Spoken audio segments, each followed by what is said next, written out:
Hello dear students, welcome back. तो आज हम लोग नया चैप्टर स्टार्ट कर रहे हैं, इलेक्ट्रोस्टैटिक्स।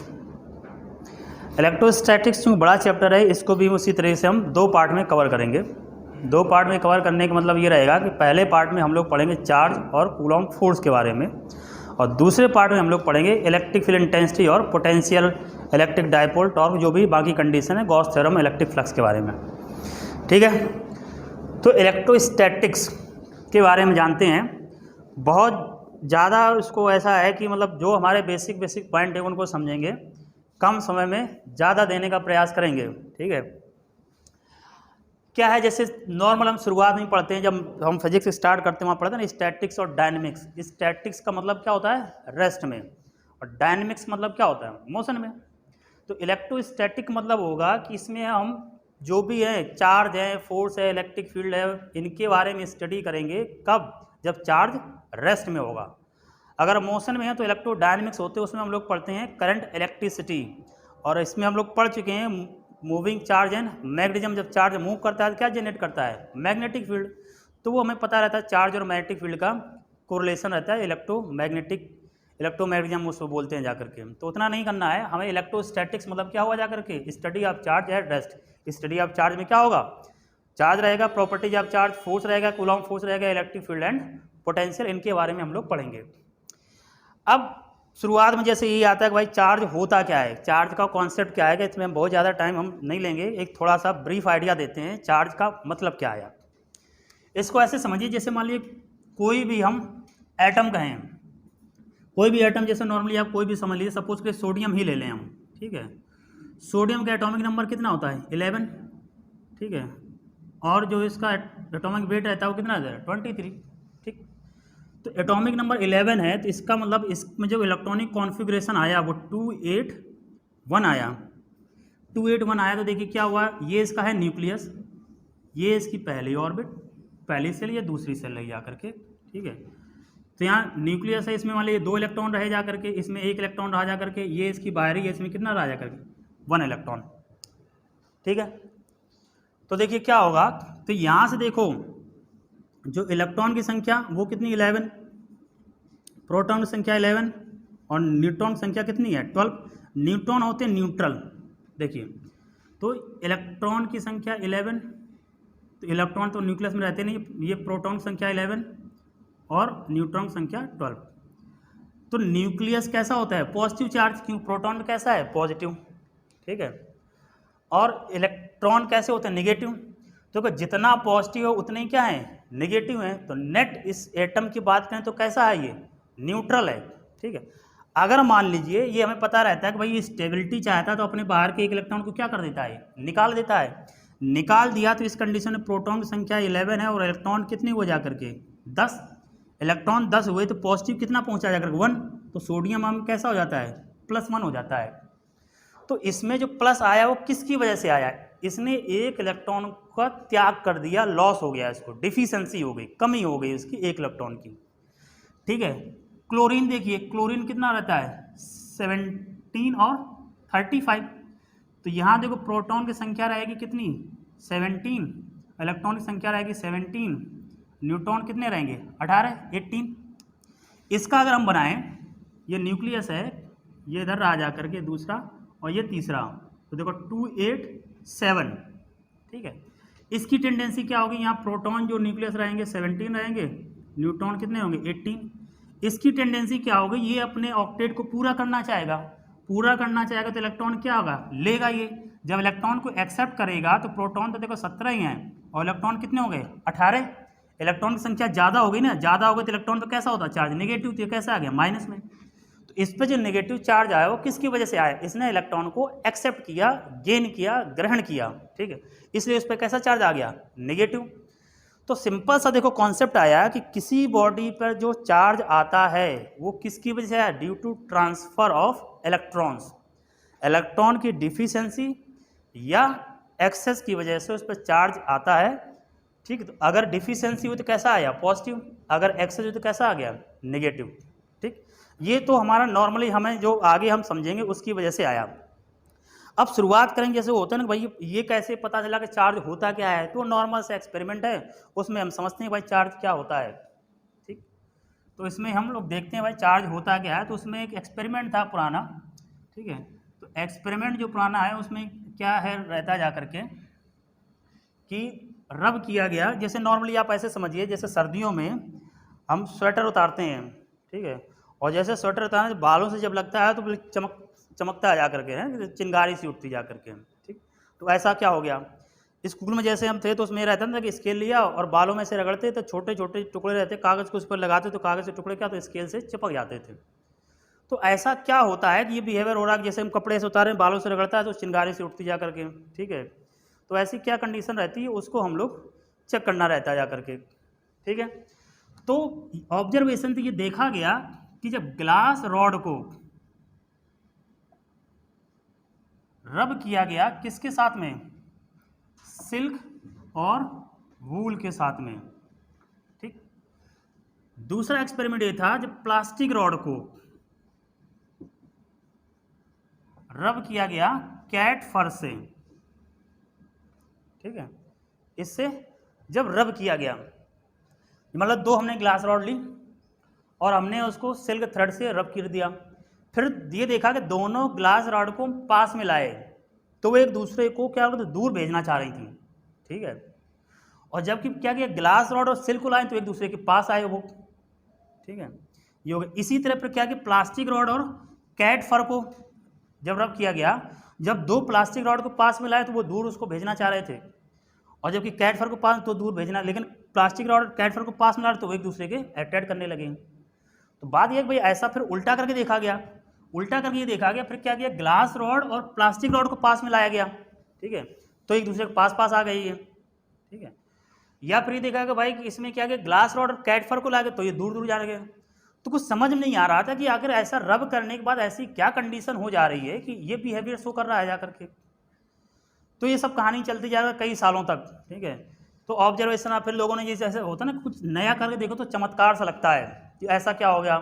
फिर एक रहती थी पिथ बॉल, ठीक है, पिथ बॉल। क्या किया गया कि इस पिथ बॉल को ग्लास रॉड से टच कराया गया, ठीक है। फिर क्या किया कि फिर दूसरी एक और लिया जा करके उसको भी टच कराया गया, फिर इन दोनों पिथ बॉल को यहाँ सस्पेंड कर दिया गया। जब पास पास सस्पेंड कर दिया तो दूर चले गए ये, मतलब ये भी अजीब सा चमत्कार हो गया कि भाई ऐसा क्या कर दिया, इसको तो हमने रब नहीं किया था, चलो इनको ठीक है हमने आपस में रगड़ा था, ठीक है, इसको तो नहीं रगड़ा, बस हमने ग्लास रॉड को इससे टच करा दिया तो तब भी इनको दोनों को हमने पास पास रखा तब ये दूर जा रहे हैं जाकर के। तो तमाम ये कहानी चलती रही जा करके।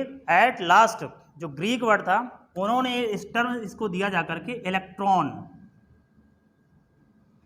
इलेक्ट्रॉन का मतलब होता था इलेक्ट्रोस्टैट से, इलेक्ट्रिसिटी से। इसका लिटरल मीनिंग निकल के आया चार्ज, जो बाद में टर्म दिया जा करके फैराडे ने, ठीक, किसने कहा, माइकल फैराडे। क्या निकाला इन्होंने, कंक्लूजन इन्होंने ये निकाला कि भाई क्या होता है जब हम ग्लास रॉड को सिल्क के साथ रब करते हैं तो ग्लास रॉड में क्या होता है पॉजिटिव चार्ज आ जाता है, और सिल्क जो रहती है वो कैसी हो जाती है निगेटिवली चार्ज हो जाती है। और जब प्लास्टिक रॉड को रब किया गया तो इसमें कैसा है निगेटिव, और जो कैट फर था उसमें कैसा आ गया पॉजिटिव। अब देखिए उन्होंने जब ये देखा था भाई ग्लास रॉड और कैट फर को पास पास लाते तो रिपेल कर रहे थे, इसका मतलब जो नेचर ग्लास रॉड का भाई किसका था कैट फर का, और जब प्लास्टिक रॉड को सिल्क साला तब भी ये एक दूसरे को दूर दूर भेज रहे थे, इसका मतलब दोनों का नेचर कैसा था सेम था। तो ये बाद में फिर ये रहा जाकर कि भाई जो ग्लास रॉड थी उस पर कैसा आ रहा है पॉजिटिव चार्ज आ रहा है, मतलब इतना तो तय हो गया कि जो हो रहा है इन दोनों में एक दूसरे का उल्टा हो रहा है कि नहीं। पॉजिटिव नेगेटिव का कॉन्सेप्ट यही बना, ऐसा नहीं कि मतलब कुछ भी कर दिया, इतना पता चला इन दोनों में जो भी हो रहा है वो उल्टा हो रहा है जाकर के, ठीक है। इसमें सेम हो रहा है, इसमें सेम हो रहा है, तो इसलिए एक को प्लस कर दिया दूसरे को क्या कर दिया माइनस कर दिया जाकर के। तो ये कहा कि भाई ग्लास रॉड पे क्या था कि पॉजिटिव आया चार्ज और सिल्क पे कैसा है नेगेटिव।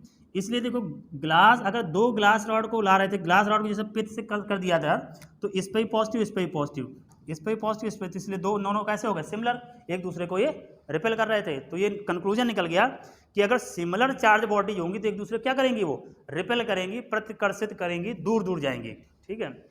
अगर अपोजिट हैं, जैसे ये ग्लास रॉड है और ये प्लास्टिक रॉड है, एक दूसरे क्या हो रही है, पास आ रही थी, तो ये कैसे एक दूसरे को आकर्षित कर रही हैं, अट्रैक्ट कर रही हैं, एक दूसरे की तरफ जा रही हैं। तो ये आ गया कि सिमिलर चार्जेज हैं तो अट्रैक्ट करेंगे, रिपेल करेंगी, अगर डिसिमिलर चार्जेज हैं तो एक दूसरे को अट्रैक्ट करेंगे। तो सिंपल से ये रहा जा करके, बाद में पता चला जो फंडामेंटल यूनिट चार्ज की होती है उसे नाम दिया गया इलेक्ट्रॉन। ठीक है, उसे क्या कहा गया, इलेक्ट्रॉन। और इलेक्ट्रॉन पे जो चार्ज आया ये आया 1.6 इंटू 10⁻⁻19 कूलॉम। ठीक है, फैराडे के कॉन्सेप्ट दिया। और इसका जो वैल्यू निकाली वो किसने निकाली दिया करके, मिलिकन ने। मिलिकन ऑयल ड्रॉप एक्सपेरिमेंट से क्वांटाइजेशन ऑफ चार्ज किया गया। क्वांटाइजेशन ऑफ चार्ज से ये इलेक्ट्रॉन पे कितना चार्ज है, पॉजिटिव नेगेटिव, ये वैल्यू किसने जस्टिफाई की, मिलिकन ने, मिलिकन ऑयल्स ड्रॉप एक्सपेरिमेंट से। ठीक है, तो आपको इसमें ध्यान रखना है कि अगर पूछ दिया जाए भाई जो एक्सपेरिमेंट परफॉर्म किया गया था ग्लास रॉड या प्लास्टिक रॉड से, तो इतना ग्लास पॉजिटिव सिल्क नेगेटिव, और इधर उल्टा हो जाएगा, प्लास्टिक नेगेटिव और कैट फॉर कैसा है, पॉजिटिव है। तो ये कंडीशन है जाकर सिमिलर चार्जेस रिपेल करेंगे, डिसिमिलर चार्जेस एक दूसरे को अट्रैक्ट करेंगे। ठीक है, तो ये कंडीशन है जो एक्सपेरिमेंटल परफॉर्मेंस, एक्सपेरिमेंटल बेसिस पर ये कंक्लूजन निकाला गया कि भाई कैसे चार्ज बना जा करके और वो क्या कंडीशन रही जा करके। ठीक है, तो ये चार्ज रहा जा करके। अब जो हम लोग पढ़ना है हम लोगों को भाई, देख हम लोग जानेंगे भाई चार्ज की प्रॉपर्टी। तो बेसिक है तो हम लोग जानते हैं प्रॉपर्टीज ऑफ चार्ज। ठीक, प्रॉपर्टीज ऑफ चार्ज और कूलॉम फोर्स वाले में पढ़ेंगे आज हम लोग। तो यहाँ हम लोग पढ़ते हैं properties of charge, properties of charge. ठीक, क्यू से डिनोट किया गया। पहले हम बात करते हैं इसकी यूनिट की ही बात करते हैं। अब देखिए पहले वाले चैप्टर में हम लोगों ने पढ़ा था कि करंट कैसी थी, फंडामेंटल क्वांटिटी थी, बेसिक क्वांटिटी थी, मूल क्वांटिटी, मूल राशि थी, फंडामेंटल क्वांटिटी। फंडामेंटल क्वांटिटी क्या होती हैं, जो समय के साथ क्या होती है, चेंज नहीं रहती जाकर के, मेन जो बेसिक बनती है पूरी फिजिक्स में जो मेन रही जाकर के। तो वहाँ हम लोगों ने पढ़ा था जो करंट रहती थी ये क्या होता था, चार्ज अपॉन टाइम रहता था, इसकी यूनिट क्या आती थी, एम्पियर आती थी। तो अगर करंट फंडामेंटल क्वांटिटी है तो चार्ज कैसा हो गया, डिराइव्ड क्वांटिटी हो गई, है कि नहीं, डिराइव्ड क्वांटिटी होगी तो करंट की यूनिट एम्पियर और टाइम की सेकंड, तो यूनिट क्या होगी, एम्पियर इनटू सेकंड। इसी को बोल दिया गया कूलॉम्ब। इसको हम रिप्रेजेंट करेंगे सी से। तो जो एसआई यूनिट आई फंडामेंटल क्वांटिटी में, एसआई यूनिट जैसे एम्पियर होती थी ना करंट की, तो चार्ज की क्या हो गई, कूलॉम्ब हो गई एसआई यूनिट। ठीक है, और ये कैसी क्वांटिटी है, डिराइव्ड क्वांटिटी है, ये समझ जाएंगे कैसी क्वांटिटी है, डिराइव्ड क्वांटिटी है, क्योंकि करंट को हम क्या मान रहे हैं, फंडामेंटल क्वांटिटी मान रहे हैं। तो ये हुई जा करके डिराइव्ड क्वांटिटी। ठीक है, तो एसआई सिस्टम में हुई। सीजीएस में क्या होती है इसकी यूनिट, ठीक है, सीजीएस में तो देखिए सीजीएस में इसकी दो यूनिट होती हैं, एक होती है ESU, एक होती है EMU, इलेक्ट्रोस्टैट यूनिट, इलेक्ट्रोमैग्नेट यूनिट। क्यों, देखो जब चार्ज मूव करता है तो मैग्नेटिक फील्ड जनरेट करता है, ये हम लोग पढ़ चुके हैं। ठीक है, और चार्ज रेस्ट में होता है तो इलेक्ट्रिक फील्ड जनरेट करता है, इलेक्ट्रोस्टैट आ गए, तो इसके दो यूनिट होंगे, इलेक्ट्रोस्टैट और इलेक्ट्रोमैग्नेट। अब होता क्या है कि 1 कूलॉम इज इक्वल टू रहता है 3 × 10⁹ ESU, बराबर रहता है 1/10 EMU। ठीक है, किसमें है, सीजीएस में है, सीजीएस में यूनिट हम कर रहे हैं। हम क्या करते हैं, EMU अपॉन ESU करते हैं, इसको इधर ले जाते हैं, ये इधर आ जाएगा, ये 10 इससे मल्टीप्लाई होगा, 3 × 10⁻10 हो जाएगा, तो ये आएगा 3 × 10⁻10 is equal to EMU upon ESU। ठीक है, ये क्या लिखा हुआ है, ये लिखा हुआ velocity of light in CGS system. CGS system मतलब वेलोसिटी ऑफ लाइट जो रहती है वो एक्चुअली में कितनी होती है, 10⁸ मीटर पर सेकेंड। अगर इसको हम सेंटीमीटर में लाएं तो 100 से मल्टीप्लाई करें तो 10⁻10 सेंटीमीटर पर सेकेंड हो जाएगा। तो सीजीएस में तो है ये। तो EMU अपॉन ESU ये क्या आया, 3 × 10⁸ सेंटीमीटर पर सेकेंड आ रहा है, तो रेशियो क्या होगा, EMU अपॉन ESU का 3 × 10⁻10 रहेगा जा करके ये। ठीक है, तो ये किस में हुई, ESU में। इन्हीं को बोला जाता है फ्रैंकलिन। ठीक है, सीजीएस में ये यूनिट रहती है चार्ज की, वो क्या बोलते हैं हम, फ्रैंकलिन, FR लिख दिया जाता है। ठीक है, फ्रैंकलिन। सीजीएस में अगर चार्ज की यूनिट की बात करें तो क्या रहेगी, फ्रैंकलिन रहेगी या ESE और EMU रहेगा। ASI सिस्टम में क्या है, MKS रहेगा। अब जो लार्जेस्ट यूनिट रहती है चार्ज की, ठीक है, largest unit of charge, largest unit ये रहती फैराडे। फैराडे तो 1 faraday is equal to 96,500 coulomb होता है, 96,500 कूलॉम। ठीक है, तो ये रहेगा जा करके यूनिट के बारे में हम लोगों ने जाना। यूनिट क्या रहती है, कूलॉम हुई जा करके, ठीक, डायरेक्ट क्वांटिटी है ये। सीजीएस में ESE और EMU, EMU अपॉन ESU कितना है, 3 × 10⁻10 इसके बराबर रहा जा करके। ठीक है, तो पहली हमने प्रॉपर्टी इसकी जान ली, ये क्या है, इस ये यूनिट के बारे में। दूसरी समझते हैं, अब हम ये जानते हैं कि भाई ये कैसी क्वांटिटी है, स्केलर है या वेक्टर है। तो ऑब्वियस बात है चार्ज कैसी क्वांटिटी है, स्केलर क्वांटिटी है, पॉजिटिव नेगेटिव सिंपली हम ऐसे ही ऐड कर देते हैं। तो ये दूसरा पॉइंट हुआ जा करके, ये it is a scalar quantity. ठीक है, तो कोई खास बात नहीं, स्केलर क्वांटिटी है। ठीक है, इसी को एडिटिविटी ऑफ चार्ज, तो सिंपली जैसे हम अलजेब्रा एडिशन करते हैं उसी तरीके से करते हैं, प्लस माइनस को हम जोड़ देंगे, तो स्केलर क्वांटिटी हो गई जा करके। तीसरी बात ये है, ठीक है, कंजर्वेशन ऑफ चार्ज। ये किस कंजर्वेशन प्रिंसिपल को फॉलो करता है, conservation of charge. Conservation charge ये कहता है किसी भी आइसोलेटेड सिस्टम में, ये ध्यान रखेंगे, आइसोलेटेड सिस्टम, सिंगल बॉडी नहीं, सिस्टम में, आइसोलेटेड सिस्टम का जो टोटल चार्ज होगा वो कंजर्व रहेगा। The total charge of an isolated system will remain conserve, जितना पहले या उतना ही बाद में रहेगा, वो हर जगह एप्लीकेबल होगा। चाहे कोई केमिकल रिएक्शन पढ़ो, केमिस्ट्री में पढ़ते हैं ना, रिएक्शन बैलेंस करते हैं, ठीक है, या हम इसके अलावा कोई भी जैसे रेडियो एक्टिविटी पढ़ें, वहाँ भी यही कॉन्सेप्ट रहेगा जा करके, हमेशा हम क्या होगा जा करके, जो टोटल चार्ज होगा वो कंजर्व रहेगा जाकर, कंजर्वेशन ऑफ चार्ज। ठीक, अब इसी बेसिस पर जो क्वेश्चन रहते हैं, अब नॉर्मली ऐसे फालतू बताने से फायदा नहीं है, जो क्वेश्चन रहता है उसको देखिए। एक फेनोमेना होता है पेयर प्रोडक्शन।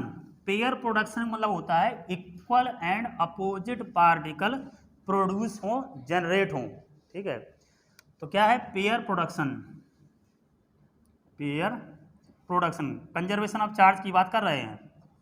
पेयर प्रोडक्शन इसमें होता है कि जैसे मान लीजिए कोई फोटोन आ रहा है, ठीक है, तो फोटोन की जो एनर्जी होती है वो क्या होती है, h न्यू। फोटोन कैसा होता है, न्यूट्रल, इसमें कोई चार्ज नहीं होता है। अब ये फोटोन टकराया आकर के न्यूक्लियस पे, ठीक है, न्यूक्लियस से टकराया तो क्या करता है, ये पार्टिकल और एंटी पार्टिकल को जनरेट करता है।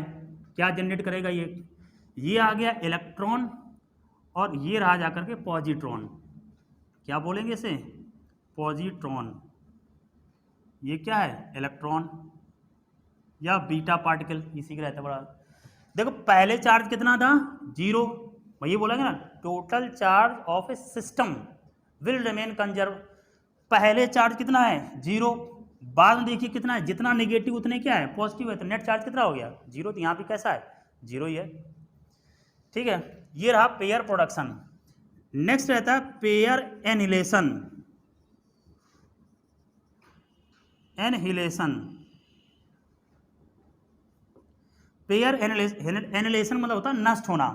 तो ये क्या होगा, मान लीजिए दोनों पार्टिकल और एंटी पार्टिकल जा रहे हैं, ये टकराए जाकर के, ये पार्टिकल रहा, ये क्या रहा जाकर एंटी पार्टिकल, टकराते हैं तो क्या करते हैं, ये फोटोन को जनरेट करते हैं, एच न्यू।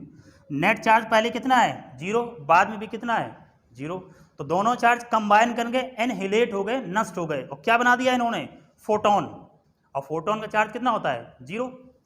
तो ये बात हो गई कंजर्वेशन ऑफ चार्ज की। तो ये कंजर्वेशन ऑफ चार्ज जो प्रिंसिपल होगा वो हर जगह एप्लीकेबल होगा, लेकिन किसके लिए कंजर्व होगा, एक सिस्टम के लिए। अकेले एक बॉडी का चार्ज कंजर्व कभी नहीं हो सकता भाई, किसी के रेस्पेक्ट में तो देखेंगे ना हम, अकेले थोड़ी नहीं कर सकते हैं भाई। जो भी कंजर्व करते हैं वो सिस्टम रहेगा, 2 बॉडी रहेंगी जाकर के, एक प्रोसेस रहेगी जाकर, जिसमें हम चार्ज को कंजर्वेशन प्रिंसिपल अप्लाई करेंगे। तो ये लिख लेना, बहुत पूछ दिया जाता है, पेयर प्रोडक्शन और पेयर एनिलेशन।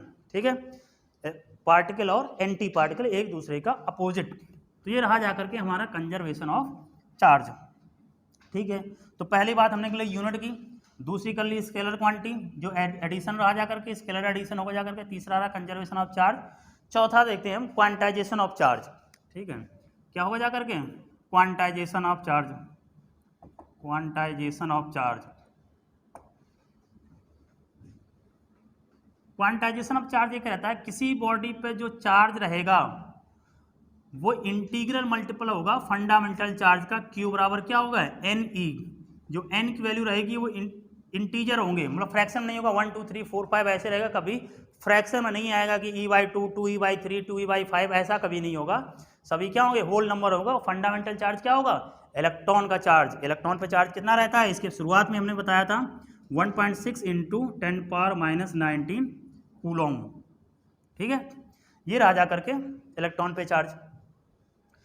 अब थोड़ा समझते हैं, ठीक है, यहीं पर क्वेश्चन देख लेते हैं, क्वांटाइजेशन चार्ज थोड़ा और समझते हैं।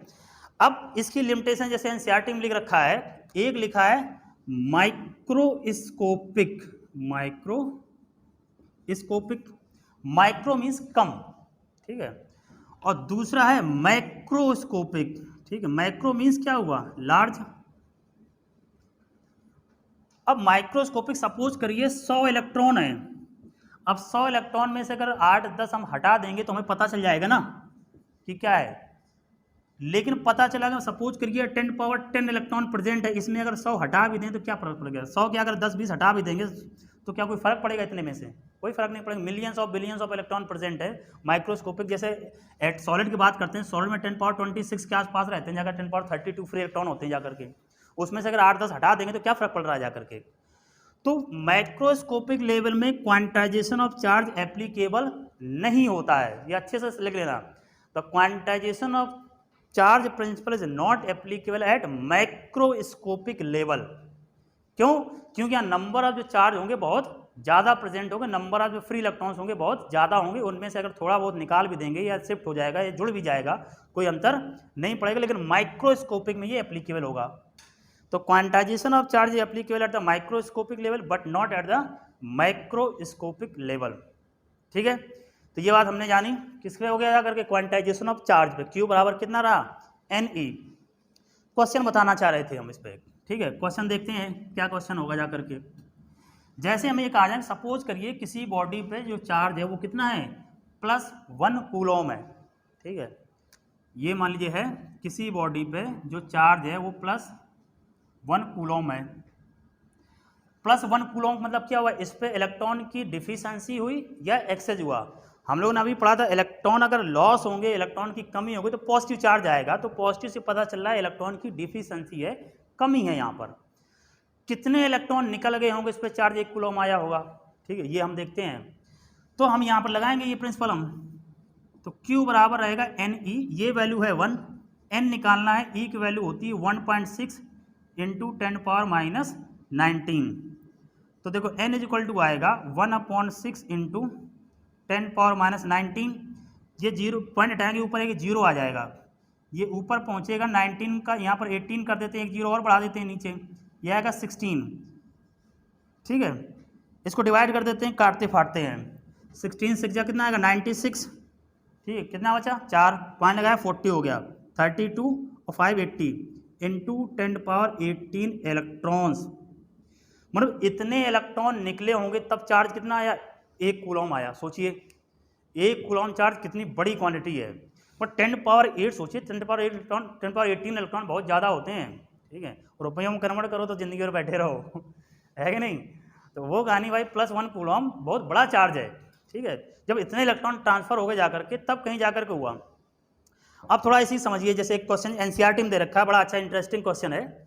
ठीक है, उन्होंने ये कह रखा है कि मान लीजिए एक बॉडी से दूसरी बॉडी पर, ठीक है, एग्जाम्पल में क्वेश्चन दे रखा है कि एक बॉडी से दूसरी बॉडी पर जो चार्ज ट्रांसफर हो रहा है वो 10⁻9 इलेक्ट्रॉन पर सेकेंड ट्रांसफर हो रहा है जाकर के। ठीक है, एक सेकंड में कितने इलेक्ट्रॉन ट्रांसफर हो रहे हैं 10⁻9। तो कह रहा है ये बताओ कि 1 कूलॉम चार्ज बनने में कितना समय लग जाएगा। बात हमने जैसे ये देखा, हमने बताया भाई 1 कूलॉम चार्ज बहुत बड़ी क्वांटिटी है, तो वो कह रहा है कि मान लीजिए 10⁻9 में देखो बहुत बड़ी क्वांटिटी है कि नहीं है, तब भी देखो उतना है, अगर पर सेकंड इतना चार्ज ट्रांसफर हो रहा हो तो 1 कूलॉम चार्ज डेवलप होने में कितना समय लगेगा। ठीक है, तो करते हैं, देखिए, तो यहाँ हम देखो बात करेंगे Q बराबर एन ई, पर सेकंड बात करें तो क्या हो जाएगा, एन अपॉन टी हो जाएगा, ये हमें दिया है एन अपॉन टी पर सेकंड। जैसे ऐसे समझते हैं, पर सेकंड दे रखा है, टोटल टाइम निकालना है, तो टोटल टाइम निकालना है तो हम क्या, पर सेकंड दे रखा है इनटू क्या कर देंगे, टी कर देंगे। टोटल चार्ज में पता चलेगा टी टाइम में, और टाइम ही निकालना है हमें, ठीक है। तो यहाँ देखो हम करेंगे Q बराबर एन ई, ये रखा 1, ये रहा जाकर 10 पावर 9 इंटू टी, और ये है 1.6 इंटू 10 पावर कितना है, माइनस का 19, कितना चाहिए माइनस का 10। इसको इधर ले आएंगे, इधर लाएंगे तो आएगा 1 अपॉन 1.6 इंटू 10 पावर माइनस 10, यही बचेगा ना। इधर क्या रहेगा टी, ये पॉइंट हटाएंगे यहाँ कितना, माइनस का 9 बचेगा, 9 बचेगा, ऊपर जाएगा जी कितना होगा 10 पावर 9 अपॉन 16 बराबर कितना रहा टी। अब इसे थोड़ा सॉल्व कर लीजिए। सॉल्व करने का मतलब ये है कि अगर हम मान लीजिए इसको ऐसे करें कि ये रख दें हम 100 और इधर रख दें 10 पावर 7, नीचे क्या है 16, ठीक है। तो इसमें आप देख लेना बाकी ये हो गया करके, ठीक है। इसे कट करते अभी कट करके देख ही चुके हैं हम लोग, कितना आ रहा था 6.25 इंटू 10 पावर 7 सेकेंड लग रहा है। अब ऐसे तुम्हें पता नहीं चल रहा है भाई क्या हुआ जाकर के, तो 7 सेकंड हो गया। तो पहले चैप्टर में हमने आपको बताया था कि एक साल में कितने सेकंड होते हैं, यहाँ मैं लिख दे रहा हूँ कि 1 ईयर में जो सेकंड रहते हैं अप्रोक्सीमेट 3.15 इंटू 10 पावर 7 सेकंड होते हैं जाकर के एक ईयर में। तो अगर इसे ईयर में कन्वर्ट करना है तो इतने से हम डिवाइड कर देते हैं, तो 6.25 अपॉन 3 कितना आ जाएगा 15, ठीक है, 10 पावर 7, और इधर ये 10 पावर 7 इधर भी कितना है 10 पावर 7 है, ये कट गया जा करके, तो कितना रहा जा करके 2 आया, 2 साल लग गए जा करके। वहाँ पर वैल्यू उन्होंने थोड़ा डिफरेंट दे रखी होगी, एक बार चेक कर ले रहा हूँ कहीं कुछ अलग तो नहीं हो रहा है। 1 पॉइंट ये कितना -10 बचा जा करके, ये 11 हुआ जा करके, कम कर दिया था ना, ये बढ़ गया 11 हुआ जा करके, ठीक है 11 रहा है कि नहीं, ये हटाएंगे तो कितना आ जाएगा 11, तो 11 रहा जा करके, तो यहाँ हम इसको कर देते तो ये कितना अगर 11 का यहाँ करते तो ये 9 पहुँचता जा करके 100। अगर ये 9 पहुँचता जा करके तो यहाँ देखो रहेगा 10 पावर 9 और इधर कितना है 10 पावर 7, तो ये कितना आ गया 200 है कि नहीं भाई, ये अप्रॉक्सीमेट 2 गया और 9 में से 7 हमने माइनस किया, कितना आ गया 200। तो सोचिए अगर 10 पावर 9 इलेक्ट्रॉन पर सेकंड ट्रांसफर हो रहा तो एक कूलम चार्ज को डेवलप होने में कितना समय लग रहा है, 200 साल लग जा रहे हैं लगभग, सोचिए। जबकि अपने पर सेकंड वो भी प्रोसेस चल रही है, पर सेकंड इतना ट्रांसफर हो रहा है कि तब की बात है, ये हाइपोथेटिकल क्वेश्चन है बढ़ा कर, इसलिए पता है भाई एक कूलम बहुत बड़ी क्वांटिटी है, तब जाकर इतने इलेक्ट्रॉन ट्रांसफर हो रहे हैं, तब ये पहुँच रहा है जाकर के, ठीक है।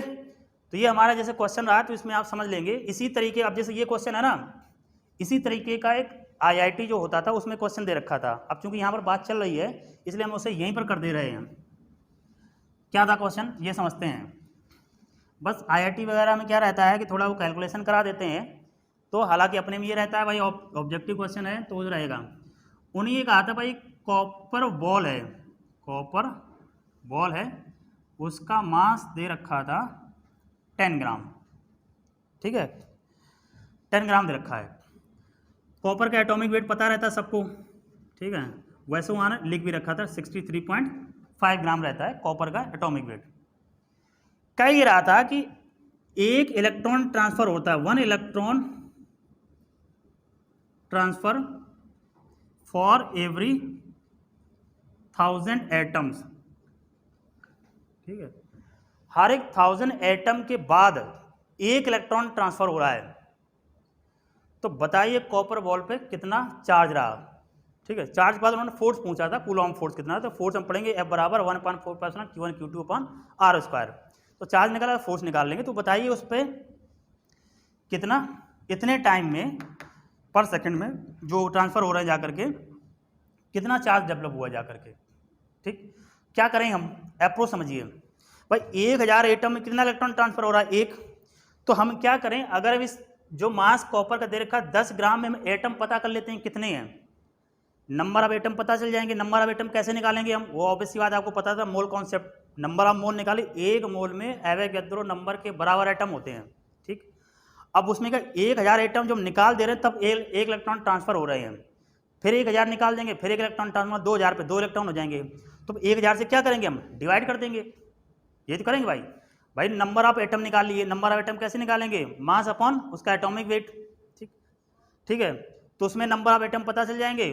फिर हमें 1000 एटम में से एक इलेक्ट्रॉन ट्रांसफर 1000 से हमने क्या कर दिया, डिवाइड। तो पहले हम क्या करते हैं कि इसमें निकालते हैं नंबर ऑफ एटम, कितने उसमें रहेंगे जा करके। तो नंबर ऑफ एटम निकालने का तरीका क्या रहा जा करके, हम क्या निकालेंगे, मोल, ठीक। तो मोल निकालते हैं यहाँ पर, तो करते हैं यहाँ पर हमें क्या निकालना है, मोल। तो मोल हो जाएगा मास अपॉन एटॉमिक वेट या मॉलिक्यूलर वेट। तो ये 10 ग्राम ये दे रखा है, ये कितना दे रखा है, 63। अब नंबर ऑफ एटम्स निकालते हैं, number of atoms small n। तो ये क्या आ जाएगा, एक मोल में कितना, एवोगैड्रो नंबर वाला होता है ना, जितने नंबर होंगे उतने क्या होगा, एवोगैड्रो नंबर से क्या करेंगे हम, मल्टीप्लाई कर देंगे। तो यहाँ देखो करते हैं, ये 10 अपॉन 63.5 ये रहता है 6.02, तो 6 मान लेते हैं, इनटू क्या होता है 10 पावर 23, इतने आइटम्स रहेंगे। अब अप्रॉक्सीमेट कर लेते हैं, इतना ऐसा कुछ नहीं है। तो यहाँ पर देखो ये कितना आ जाएगा, 60 आ जाएगा। अब यहाँ थोड़ा सॉल्व कर लेते हैं, अप्रॉक्सीमेट में कर लेते हैं। तो ये आएगा 60 अपॉन 63 मान लेते हैं, और यहाँ पर कितना लिखा है 10 पावर 23। अगर यहाँ पॉइंट भी माने तो पॉइंट हटाएंगे, ये 600 हो जाएगा। तो 600 अपॉन 635 इंटू 10 पावर 23, इतने नंबर ऑफ एटम्स आए उसमें, ठीक है। अब कंडीशन क्या कह रहा है कि उसमें एक पर 1000 1 इलेक्ट्रॉन ट्रांसफर हो रहा है, ठीक है। तो हम देखें कितना इलेक्ट्रॉन है, 1000 से क्या करेंगे हम, डिवाइड कर देंगे। तो number of electron transfer, number of electron transferred small n is equal to 600 into 10 power 23, ठीक है ना। और नीचे क्या रखा जा करके, 1000 से हमने डिवाइड कर दिया, और ये लिखा हुआ जा करके। अब इसे आप चाहे तो ऐसे रख दो या जो भी रखें जा करके। तो देखो n is equal to 600 upon 635, ये 1000 ऊपर जाएगा, कितना बचेगा, 20 बच जाएगा, ठीक है। इसको थोड़ा हम अप्रॉक्सीमेट कर लें। देखो अगर मान लीजिए 600 होता, ठीक है, तो एक बार चला जाता है ये। अब ऊपर वैल्यू कम है, नीचे वैल्यू ज़्यादा है, तो अप्रॉक्सीमेट करिए लगभग कितना, एक जीरो में बढ़ा दें, 6000 कर लें, ठीक है। यहाँ हमने क्या किया, 6000 अपॉन 635, कितने टाइम ये पहुँच सकता है जा करके, अप्रॉक्सीमेट करिए इसको। जैसे है 9 5 जा 45, 9 3 जा 27, 27 और 4 31, 9 6 जा 54, 54 और 3 57 आ जाएगा, सही कह रहे हो। तो लगभग 0.9 के समथिंग गया, तो 9.21 19 कर देते हैं, जो भी पहुँचे जा करके। सपोज करिए 571, तो ये 6000, इधर 5 आएगा, इधर 8 हो जाएगा, यहाँ 9 बचेगा, कितना 1 हो जाएगा, 185 पे 0 1850 हो जाएगा। 1850 में फिर कितने बार लगभग 3 बार चला जाएगा, तो हैं 2 बार, हाँ 2 बार, तो 9.2 मान लीजिए। 9.2 इंटू 10 पावर कितना आ जाएगा, 19, यही पहुँचेगा जा करके, इतने इलेक्ट्रॉन पहुँचे। अब चार्ज सिंपली क्या हो जाएगा, Q बराबर NE, बस रख देंगे। तो 9.2 into 10 power 19 into 1.6 into 10 power minus 19, ये कैंसिल हो गया। ये कितना आ गया, 69 जा 144, या 2 बार कर लीजिए, 16 2 जा 32, 69 जा 144 और 3 कितना देगा 147, 1 और 2 14.7 कूलॉम। बस अगर हमसे फोर्स पूछेगा तो 1/4 Q1 Q2 अपन R स्क्वायर, उनके बॉल के बीच डिस्टेंस दे रखी थी 10 सेंटीमीटर, और चार्ज निकल आया, फोर्स निकाल लेंगे, खत्म काम। तो कॉन्सेप्ट देखा वही आया कि पर सेकंड कितने इलेक्ट्रॉन ट्रांसफर हो रहे हैं। तो जो उसमें एनसीईआरटी में पहला एग्जांपल दे रखा, हमने कॉन्सेप्ट उसी से रखा, बस इसने चेंज क्या कर दिया कि पर 1000 कर दिया। तो 1000 हमने निकाले तब इलेक्ट्रॉन गया, तो हम 1000 से क्या कर दिया, हमने डिवाइड कर दिया, ठीक है। तो ये हमारा क्वांटाइजेशन ऑफ चार्ज और फॉर्मूला राजा Q बराबर NE से हमने रिलेटेड जो क्वेश्चन था उसको जाना, ठीक है। तो क्वांटाइजेशन ऑफ चार्ज था, एप्लीकेबल था माइक्रोस्कोपिक लेवल पर, मैक्रोस्कोपिक लेवल पर एप्लीकेबल नहीं था। वो जो 1 कूलॉम क्वांटिटी रहती है वो बहुत बड़ी रहती है। हमने देखा अगर 10 पावर 9 इलेक्ट्रॉन पर सेकंड ट्रांसफर हो रहे हैं तो उसको 1 कूलॉम चार्ज डेवलप होने में 200 साल लग जा रहे हैं लगभग, ठीक है, अप्रॉक्सीमेट, ठीक है। तो ये कंडीशन है जा करके। अब जैसे अगला क्वेश्चन दे रखा है, एनसीईआरटी का ही है। अगला क्वेश्चन उन्होंने ये देखा रखा है कि 1 कप वाटर है, 1 कप ऑफ वाटर, ठीक है, में चार्ज बताओ कितना होगा। Find out the amount of charge in 1 cup of water. अब दिमाग में आता है यार 1 कप का मतलब क्या होता है, सीधे से मतलब 1 कप का मतलब होता है पावर, है कि नहीं, पावर मतलब 250 ग्राम, ये होता है ना 1 कप। जैसे आगे जब पढ़ोगे ना, हालांकि ये नहीं जैसे उसमें जैसे जो आयुर्वेदिक डॉक्टर बनते हैं ना, वो टी स्पून फुल का मतलब होता है, वो आज लोग कह देते हैं ना कि 1 चम्मच दवा ले लो। भाई 1 चम्मच का कितना वॉल्यूम होता है ये पता रहना चाहिए ना। तो वो आप जैसे मेडिकल कॉलेज में MBBS भी करोगे, वहाँ फार्माकोलॉजी में बताया जाता है कि 1 टीस्पून में कितना वॉल्यूम, 1 ड्रॉप में कितना वॉल्यूम होना चाहिए, वो सब कैलकुलेट कराया जाता है। क्योंकि फार्माकोलॉजी में हमारा सब फार्माकोलॉजिस्ट हो गए जा करके, आप ड्रग बना रहे हो तो आपको आइडिया रहनी चाहिए कंसंट्रेशन क्या रहनी चाहिए, वो सब बताया जाता है। 1 ड्रॉप का मतलब क्या रहा जा करके। तो 1 कप ऑफ वाटर का मतलब क्या हुआ जा करके, 250 ग्राम वाटर हो गया जा करके। इसमें चार्ज बताइए कितना रहेगा जा करके। तो वाटर देखिए लिखिए, ये है H2O। तो अब देखिए हम चार्ज अगर निकालेंगे तो Q बराबर क्या करेंगे, Ne। तो 250 ग्राम में क्या निकालें, नंबर ऑफ इलेक्ट्रॉन निकालें या नंबर ऑफ प्रोटॉन निकालें, बात बराबर है। अब देखिए 250 ग्राम, तो कॉन्सेप्ट वही लगाएंगे, 250 ग्राम किस में बदल लेंगे हम, मोल में, है कि नहीं है। इसको हम, इसका जो मॉलिकुलर वेट रहेगा, वाटर का मॉलिकुलर वेट कितना होता है 18, ठीक, 18 से डिवाइड कर देंगे, एवोगैड्रो नंबर से मल्टीप्लाई कर देंगे, यही रहेगा ना, उतने हो जाएंगे।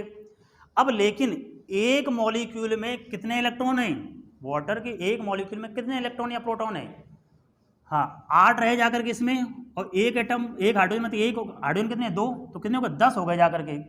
तो एक मॉलिक्यूल में 10 हैं, तो जितने नंबर ऑफ मॉलिक्यूल निकालेंगे उसमें 10 से हम मल्टीप्लाई कर देंगे, गुणा कर देंगे, ये बस ये ध्यान रखना है आपको। तो यहाँ देखो हमने क्या निकाला, नंबर निकाला। तो नंबर के लिए हमने क्या किया भाई, 250/18 इंटू क्या किया, एवोगैड्रो नंबर से मल्टीप्लाई किया, इंटू क्या कर देंगे 10। बस एक टोटल नंबर ऑफ क्या पता चल गया हमें, इलेक्ट्रॉन पता चल गया, इलेक्ट्रॉन या प्रोटॉन जो भी रहेगा, इसको काट देते हैं, 6 3 जा 18 अप्रॉक्सीमेट कर रहे हैं। तो अप्रॉक्सीमेट करने पर इसको लगभग मान लेते हैं 24 मान लेते हैं, कितना हो जाएगा 80 हो गया जाकर, पर अप्रॉक्सीमेट है तो वहाँ तो ऑप्शन लिखा रहेगा, ठीक है।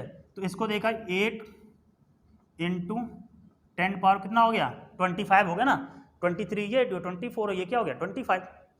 चार्ज निकालेंगे Q बराबर कितना हो जाएगा Ne, तो 8 इंटू 10 पावर 25, 1.6 इंटू 10 पावर -19, तो 16 या कितना होता है 128, तो 12.8 इंटू 10 पावर कितना बचा जा करके 6 कूलॉम, बहुत ज़्यादा आ गया तब भी देखिए, ठीक है ना।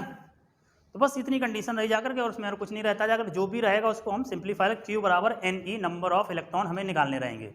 नंबर ऑफ इलेक्ट्रॉन निकालेंगे तो हमें क्या पता चल जाएगा, Q बराबर Ne से चार्ज पता चल जाएगा। तो जो भी इसमें क्वेश्चन बन रहे थे उनको हमने समझ लिया और जान लिया, इनकी आप प्रैक्टिस कर लेंगे, ऐसा ही क्वेश्चन रहेंगे जा करके, ठीक है। तो क्वांटाइजेशन ऑफ चार्ज हो गया, जो उसकी प्रॉपर्टीज थी, ठीक है। नेक्स्ट प्रॉपर्टीज की देखते हैं, चार्ज की क्या रहती है नेक्स्ट प्रॉपर्टी। नेक्स्ट प्रॉपर्टी रहती है कि जो चार्ज रहता है इनवेरिएंट ऑन वेलोसिटी रहता है, इनवेरिएंट ऑन वेलोसिटी, या स्पीड लिख देते हैं, वेलोसिटी क्या है, इनवेरिएंट ऑन स्पीड। क्या मतलब, इनवेरिएंट ऑन स्पीड का मतलब ये है कि अगर हम चार्ज की स्पीड बढ़ा दें, अगर मान लीजिए वो 10 कूलॉम का चार्ज है और उसको हम स्पीड दे दें मान लो कितनी भी 10 मीटर पर सेकंड या 100 मीटर पर सेकंड, तो उसके चार्ज में कोई चेंज नहीं आएगा, इनवेरिएंट ऑन द स्पीड। उसने कहा है कि बॉडी है, उस बॉडी में सपोज करिए 10 माइक्रो कूलॉम चार्ज है, उसको हमने मूव कराया 20 मीटर पर सेकंड से। अब बताइए चार्ज कितना होगा, तो अभी भी चार्ज कितना रहेगा जा करके +10 माइक्रो कूलॉम ही रहेगा, उसमें कोई चेंज नहीं आएगा, चाहे तुम कितनी स्पीड दे दो, चाहे उसकी लाइट की स्पीड से क्यों ना फेंक दो जा करके। लेकिन मास ऐसा नहीं होता है, मास क्या होता है, अगर उसकी वेलोसिटी लाइट की वेलोसिटी कंपेरेबल है तो मास चेंज हो जाता है, मास कांस्टेंट नहीं रहता है। तो उसमें आइंस्टीन रिलेटिविटी थ्योरी से हम लोग पढ़ते हैं, m बराबर क्या होता है m0/1 - v/c का होल स्क्वायर।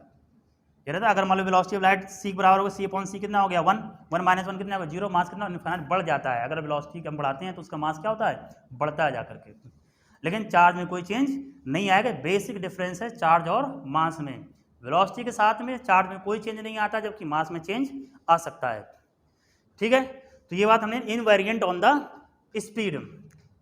नेक्स्ट बात देखें, नेक्स्ट बात ये है कि देखिए चार्ज हमेशा मास के साथ कोरिलेटेड रहेगा, अगर किसी बॉडी पे चार्ज है तो उसका मास होगा, ठीक है। लेकिन अगर किसी बॉडी का मास है तो उसका चार्ज हो भी सकता है और नहीं भी हो सकता। भाई सिंपल सी बात है, बॉडी न्यूट्रल है तो मास तो उसका होगा ही ना, लेकिन चार्ज नहीं है। लेकिन अगर चार्ज आया है तो भाई चार्ज आया तो मास तो होगा ही होगा ना।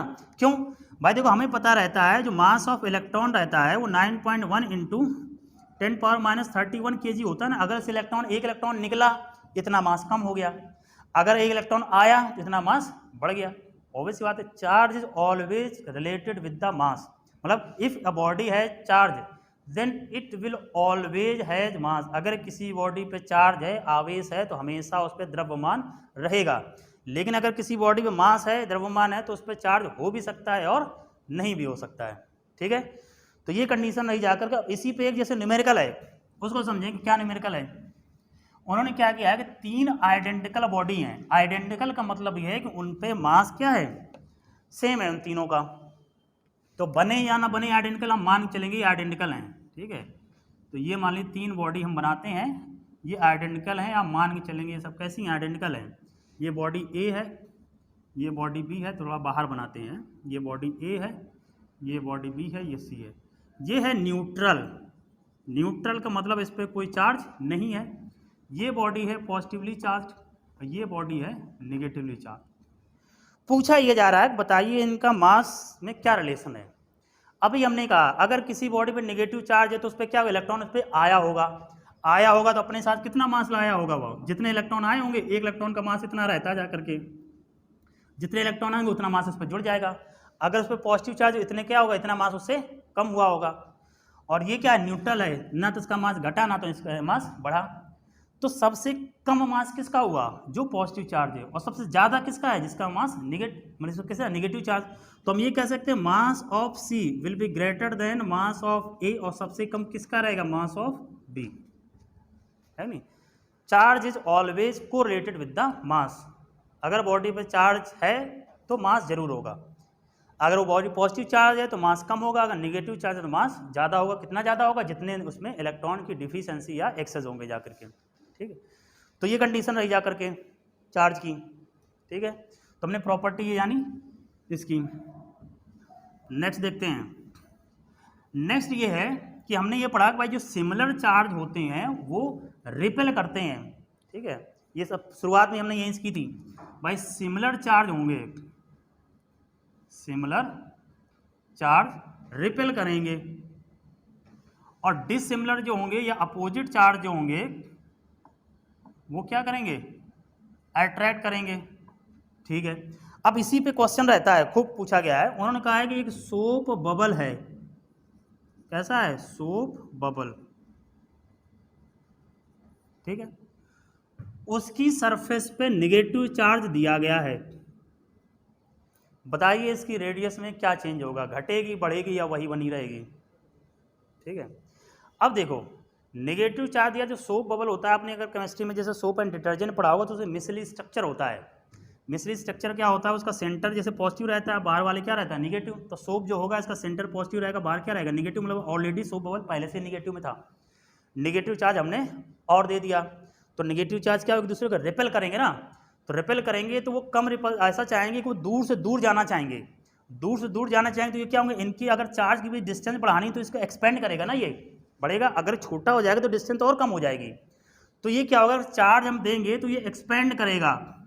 एक्सपेंड करेगा मतलब इसकी रेडियस क्या होगी, इंक्रीज होगी, रेडियस विल इंक्रीज। ठीक है, रेडियस विल इंक्रीज।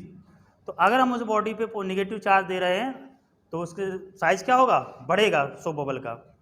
अब कई बार दिमाग में आता है कि यार हमने सोप बबल को पॉजिटिव क्यों नहीं दिया। अरे भाई हम वही देंगे जो उस पर है, उस पर पहले से नेगेटिव चार्ज रहता है तो इसलिए हमने नेगेटिव चार्ज दिया है। पॉजिटिव थोड़ी नहीं देगा, पॉजिटिव देंगे तो क्या होगा, कॉन्टैक्ट कर जाएगा, उसमें पॉजिटिव नेगेटिव क्या होगा, मिल जाएंगे, जाकर डिस्टर्ब हो जाएगा, सब नाश हो जाएगा, कुछ बचेगा नहीं जाएगा। तो करो देखोगे क्या उसमें सब डिस्टर्ब हो जाएगा। ठीक है, क्योंकि सिमिलर अगर अपोजिट चार्ज को मिक्स करेंगे तो एक दूसरे को वो न्यूट्रलाइज कर देंगे, जितना पॉजिटिव उतना नेगेटिव, तो इसलिए नहीं रहेगा। इसलिए क्वेश्चन वही बनेगा जो हो सकता है।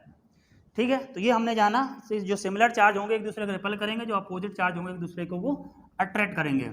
अच्छा, नेक्स्ट देखते हैं। अब अच्छा यहीं पर हम देख लेते हैं कि कई बार ऐसा होता है वो ऐसे दे देते हैं, नोट करके इसे आप लिख लेंगे, ये ऐसे दे देते हैं कि मान लीजिए Q1 into Q2 less than 0 और Q1 into Q2 greater than 0। इसका मतलब क्या है, अट्रैक्ट कर रहे हैं या रिपेल कर रहे हैं। अब देखिए जैसे हमने कहा कि एक सपोज करिए चार्ज है +3 और दूसरा है -4, इनको अगर मल्टीप्लाई करें कितना आएगा, -12 कूलम आएगा ना, -12 मतलब कितना, लेस देन 0 हुआ। इसका मतलब कैसे हैं, अपोजिट चार्ज है, अपोजिट चार्ज मतलब उसका क्या अट्रैक्ट करेंगे। अगर Q1 Q2 लेस देन 0 है तो इसका मतलब वो क्या कर रहे हैं, अट्रैक्ट कर रहे हैं एक दूसरे को, और Q1 Q2 ग्रेटर देन 0 है तो इसका मतलब एक दूसरे को क्या रिपेल कर रहे हैं जा करके ये, ठीक है। ये ध्यान रखना, Q1 Q2 लेस देन 0 मतलब अट्रैक्ट करेंगे, वो कैसे, अपोजिट चार्ज है, एक प्लस एक माइनस है तो मल्टीप्लिकेशन क्या आ जाएगा, माइनस आ जाएगा, ठीक है। तो ये कंडीशन रही जा करके चार्ज की हमने जानी।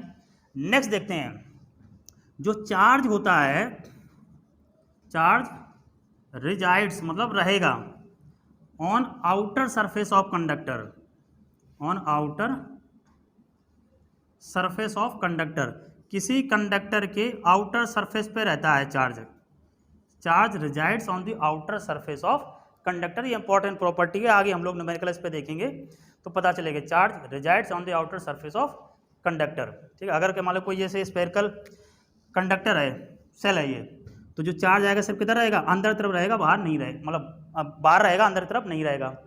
अब जैसे क्वेश्चन रहता है, क्वेश्चन ये रहता है कि मान लीजिए जैसे हम कार से जा रहे हैं, ठीक है, और अचानक से जैसे हम बरसात में थंडर स्टॉर्म होने लगा, बिजली चमकने लगी, ठीक है।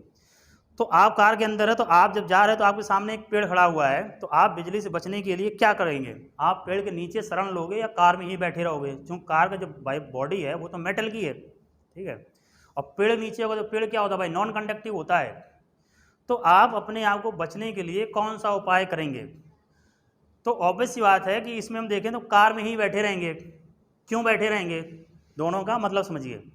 पहली बात तो अगर मान लीजिए हमने ये कहा कि नहीं यार कार को छोड़ करके हम जो पेड़ के नीचे चलते हैं, बच जाएंगे, जो पेड़ कैसा है यार, नॉन कंडक्टर, पानी भी नॉन कंडक्टिंग होता है, हम बिजली अगर आएगी तो हम बच जाएंगे, लेकिन ऐसा नहीं होता है। आगे हम लोग पढ़ेंगे, जो ब्रेकिंग स्ट्रेंथ ऑफ एयर होती है 10⁶ वोल्ट पर मीटर होती है, मतलब अगर इतनी इलेक्ट्रिक फील्ड जनरेट हो गई तो जो एयर होती है वो कंडक्टिव हो जाती है, मतलब एयर में करंट फ्लो होने लगेगी।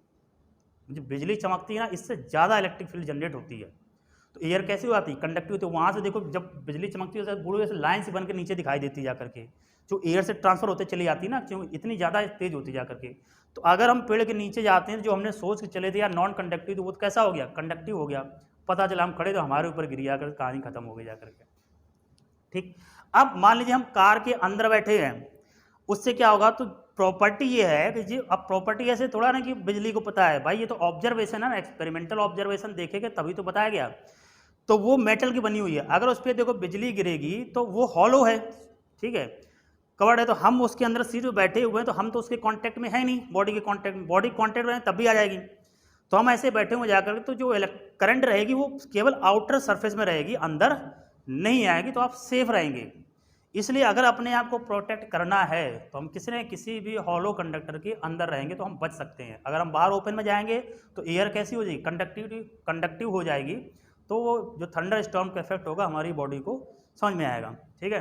तो charge resides on the outer surface of conductor, resides means रहता है कहाँ पर, कंडक्टर की आउटर सरफेस पर, ठीक है। तो ये बात हुई जा करके प्रॉपर्टीज ऑफ चार्ज में, ठीक है।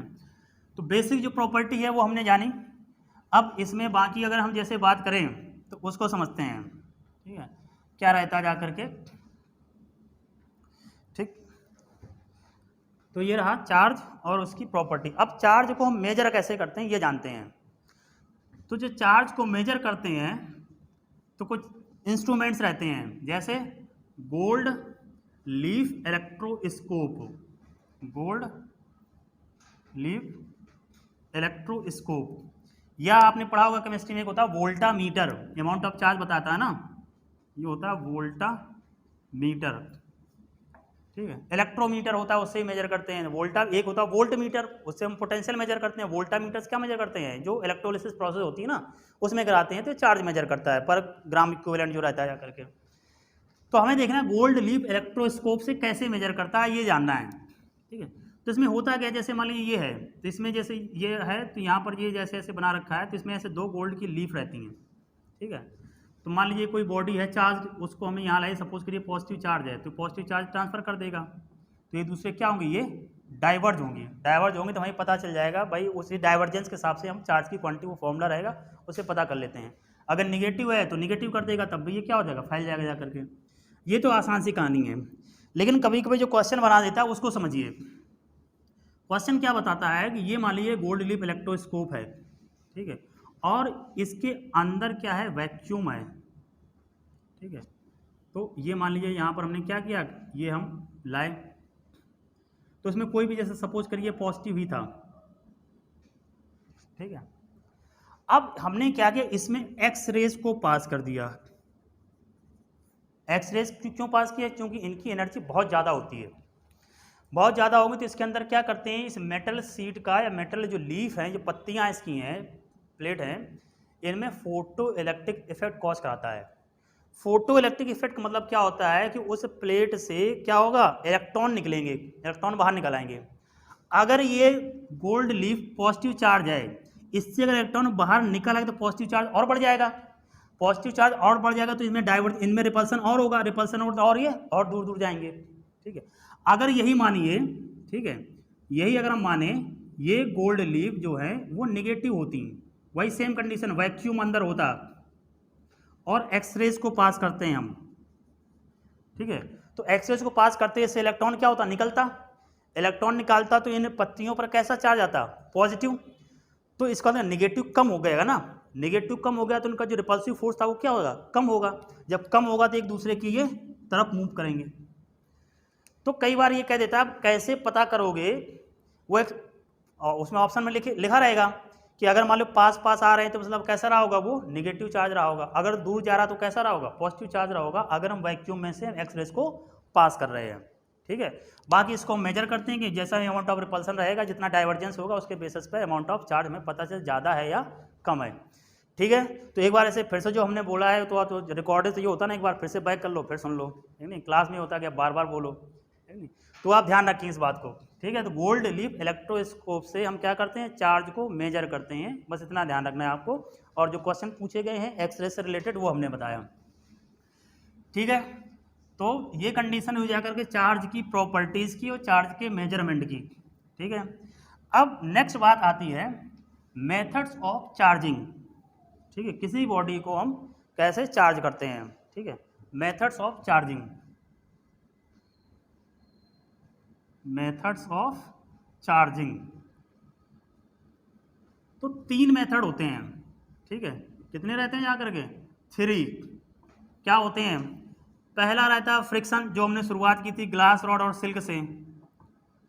फ्रिक्शन में क्या होता है, दो बॉडी के आपस में रब करते हैं, रगड़ते हैं जाकर के, तो उससे क्या होता है कि एक बॉडी से इलेक्ट्रॉन दूसरे बॉडी में ट्रांसफर हो जाते हैं। जैसे उसमें ग्लास रॉड को सिल्क के साथ रब किया गया तो ग्लास से इलेक्ट्रॉन किस पे चले गए थे, सिल्क पे, तो ग्लास रॉड हो गई थी पॉजिटिव चार्ज, सिल्क कैसी हो गई थी, नेगेटिवली चार्ज, ठीक है। तो ये फ्रिक्शन आया।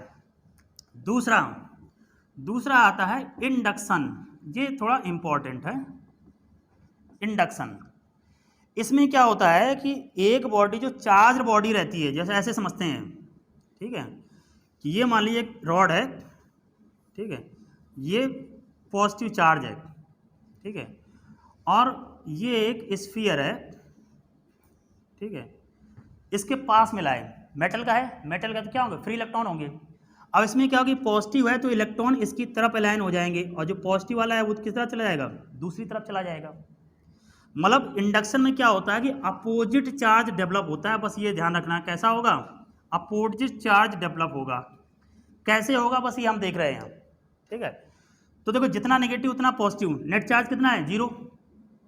अगले स्टेप में क्या करते हैं, अगले स्टेप में ये हुआ जाकर के रॉड को हम इसके पास में ही रखे, रॉड को इसके पास में, ये वाला सिरा हमने अर्थ कर दिया, अर्थिंग कर दिया, ये इधर आ जाएगा। तो ये जितना चार्ज इस पर पॉजिटिव था, इलेक्ट्रॉन यहाँ से निकले, इसको क्या कर दिया, न्यूट्रलाइज कर दिया जाकर के। तो इस सरफेस का जो पोटेंशियल हो गया वो 0 हो गया जाकर के। अर्थ का पोटेंशियल हम कितना मानते हैं, 0 मानते हैं, अर्थिंग कर दी तो पोटेंशियल 0 हो गया, ठीक है, 0 कर दिया। अब अगले स्टेप में क्या कर दिया जाकर के, हमने जो है इस रॉड को, ये जहाँ पर पॉजिटिव था इसको हमने हटा दिया और अर्थिंग भी हटा दी। जब हटा दिया तो ये जो पॉजिटिव चार्ज इस इलेक्ट्रॉन को इधर रोके हुए थी, अब ये जो चार्ज है पूरे रॉड पे क्या होगा, स्प्रेड हो जाएगा पूरे स्फीयर पे। तो जो पहले न्यूट्रल था अब वो कैसा हो गया, नेगेटिव चार्ज हो गया। अगर यहाँ हम नेगेटिव लेते तो कैसा हो जाता, पॉजिटिव चार्ज हो जाता। बस सिंपल सी बात है, ठीक है। तो इंडक्शन में क्या होता है कि अपोजिट चार्ज डेवलप होता है, पहली बात। दूसरी बात समझिए, दूसरी बात क्या होती है कि इंडक्शन में कभी भी जो दूसरी बॉडी पे चार्ज आएगा कंडक्टर को छोड़ करके, हमेशा जो चार्ज आएगा वो इस बॉडी से कम आएगा, या तो उसके बराबर रहेगा लेकिन अपोजिट नेचर का होगा। Equal in magnitude but opposite in nature, इससे ज़्यादा नहीं हो सकता है। तो ये देखो क्या है, इंड्यूसिंग चार्ज है, इंड्यूसिंग बॉडी है जो इंड्यूस कर रही है, इंड्यूसिंग बॉडी। और ये क्या है, इंड्यूस्ड चार्ज है। यहां पर जो चार्ज आया ये क्या कहलाएगा, इंड्यूस्ड चार्ज, ठीक है। तो जो बॉडी चार्ज डेवलप करे उसे बोलेंगे इंड्यूसिंग बॉडी, और जो चार्ज आएगा उसे कैसा बोलेंगे, इंड्यूस्ड चार्ज। एक फॉर्मूला रहता है इसमें, induced charge Q dash is equal to, opposite nature अगर माइनस क्यू साइन लगा देना, 1 माइनस 1 अपॉन के। यहाँ पर जो के है ये डाई इलेक्ट्रिक कॉन्स्टेंट है। क्या है ये, डाई इलेक्ट्रिक कॉन्स्टेंट। मेटल के लिए, मतलब कंडक्टर के लिए, मेटल के लिए के की वैल्यू इनफाइनाइट होती है। 1 अपॉन इनफाइनाइट कितना हो जाएगा, 0। 1 अपॉन इनफाइनाइट 0 हो जाएगा, Q dash is equal to कितना आ जाएगा, माइनस क्यू। तो केवल मेटल में ही इक्वल एंड अपोजिट चार्ज आएगा, बाकी सब में क्या होगा, इससे कम आएगा, लेकिन नेचर तो अपोजिट ही रहेगा जाकर के, ठीक है। तो इंडक्शन में क्या हो गया कि मैक्सिमम इसके इक्वल चार्ज डेवलप हो सकता है लेकिन अपोजिट नेचर का, ठीक है। इस प्रोसेस क्या बोला गया, इंडक्शन बोला गया, ठीक है। तो ये बात हो गई इंडक्शन की। इंडक्शन में क्या है कि बॉडी जो है, इंड्यूसिंग बॉडी है, उस दूसरी बॉडी के फिजिकल कांटेक्ट में नहीं है, हमने टच नहीं कराया है, सिर्फ उसके पास में रखा है, उसके प्रभाव से इसमें चार्ज डेवलप हुआ जा करके। तो दूसरा में जो आया वो क्या आया, इंडक्शन रहा जा करके, ठीक है। तीसरा होता है कंडक्शन। तीसरा क्या कहलाएगा, तीसरा जो मेथड रहेगा चार्जिंग का वो बोलेंगे कंडक्शन। तो थर्ड हम देखते हैं कंडक्शन।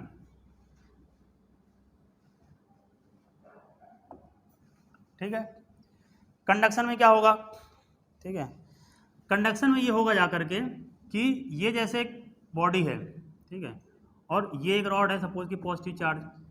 तो हम क्या करते हैं, इस रॉड को इससे टच करा दिया, ठीक है, टच करा इस पर पॉजिटिव, तो इस पर भी कैसा आ जाएगा, पॉजिटिव आ जाएगा। लेकिन अब इसमें अंतर क्या है, पहला तो ये है कि ये देखो फिजिकल कांटेक्ट में है, उसमें फिजिकल कांटेक्ट नहीं था। दूसरा अंतर ये है कि इसमें सिमिलर चार्ज डेवलप होगा, उसमें कैसा चार्ज आ रहा था, अपोजिट चार्ज आ रहा था। इसमें कंडक्शन में क्या होगा, सिमिलर चार्ज डेवलप होगा, सिमिलर चार्ज डेवलप होगा। तीसरा अंतर देखिए, तीसरा अंतर यह है कि इंडक्शन में हम लोगों ने ये पढ़ा था कि भाई उसमें मैक्सिमम क्या हो सकता है कि इक्वल मैग्नीट्यूड का चार्ज डेवलप हो सकता है लेकिन अपोजिट नेचर का। यहाँ क्या है कि सेम नेचर का आएगा लेकिन कभी भी इक्वल नहीं आएगा, हमेशा कैसा होगा, ऑलवेज लेस। जो चार्ज आएगा दूसरी बॉडी पर वो क्या होगा, ऑलवेज लेस। अगर बॉडी आइडेंटिकल है, यहाँ पर मैं लिख दे रहा हूँ, if body are identical, bodies are identical मतलब एक समान है, तो उन पे जो चार्ज आएगा वो हाफ रहेगा। जैसे ये हमने बॉडी कही, इस पे चार्ज है Q, एक ये अनचार्ज है, दोनों आइडेंटिकल हैं, टच कराया, टच कराने के बाद हमने दूर दूर कर दिया, तो इस पे भी आधा आ जाएगा, इस पे भी आधा आ जाएगा, और ये भी पॉजिटिव है, ये इस पे जो चार्ज कितना था 0, तो ये भी पॉजिटिव रहेगा, ये भी पॉजिटिव रहेगा। तो अगर आइडेंटिकल हैं और उनको हम टच करा रहे हैं तो चार्ज बराबर भागों में बढ़ जाएगा, ये ध्यान रखना है आपको। क्या रहेगा, इक्वल पार्ट में डिवाइड हो जाएगा, आधा आधा हो जाएगा, ठीक।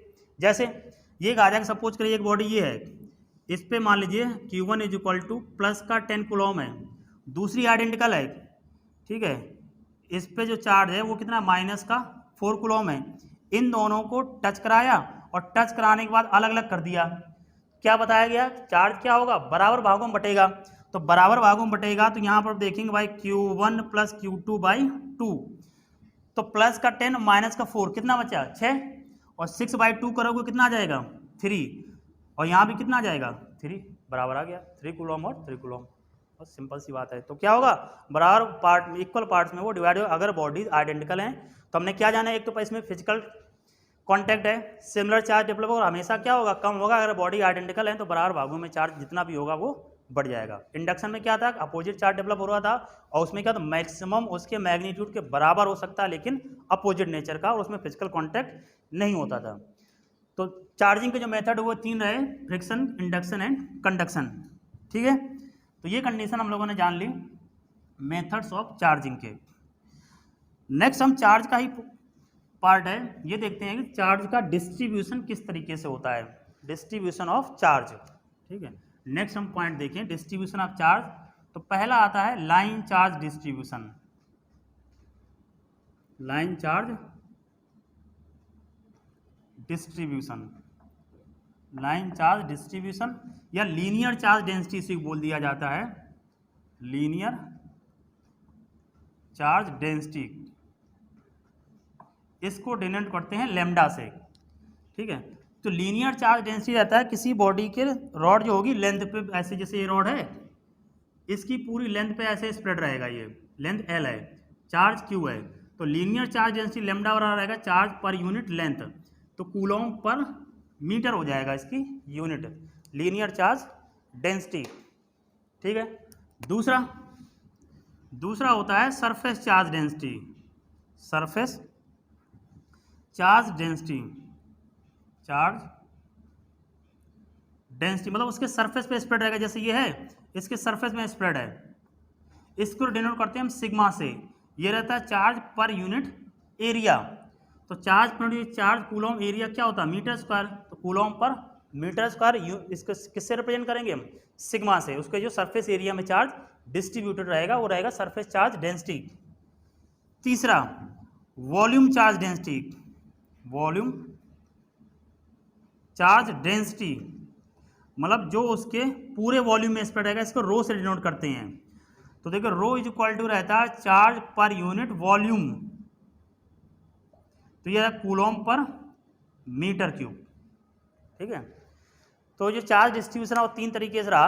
अगर उसके लेंथ में स्प्रेड है तो लीनियर चार्ज डेंसिटी, उसके सरफेस एरिया में डिस्ट्रीब्यूट है तो सरफेस चार्ज डेंसिटी, उसके यूनिफॉर्मली पूरे वॉल्यूम में डिस्ट्रीब्यूट है तो उसे बोलेंगे volume charge distribution, lambda, sigma and rho. आगे हम लोग जो भी न्यूमेरिकल देखेंगे या क्वेश्चन या फॉर्मूला देखेंगे तो उसमें हमें इसकी जरूरत पड़ेगी, इसलिए इसको यहाँ पर बता दिया गया। ठीक है, तो ये कंडीशन हुई जा करके हमारी, this is all about charge and its properties. ठीक है, और जो नॉर्मल हमने चार्ज पे क्वेश्चन देखे उनके बारे में रहा जा करके। ठीक है, कितना चार्ज डेवलप, उसमें मैक्सिमम हमारे जो क्वेश्चन बनेंगे क्वांटाइजेशन ऑफ चार्ज पे, Q is equal to NE पे रहा जा करके। ठीक है, अब चार्ज जब हमें पता चल गया, इसके बाद आता है कूलॉम फोर्स, जो यहाँ से स्टार्ट करते हैं कूलॉम फोर्स।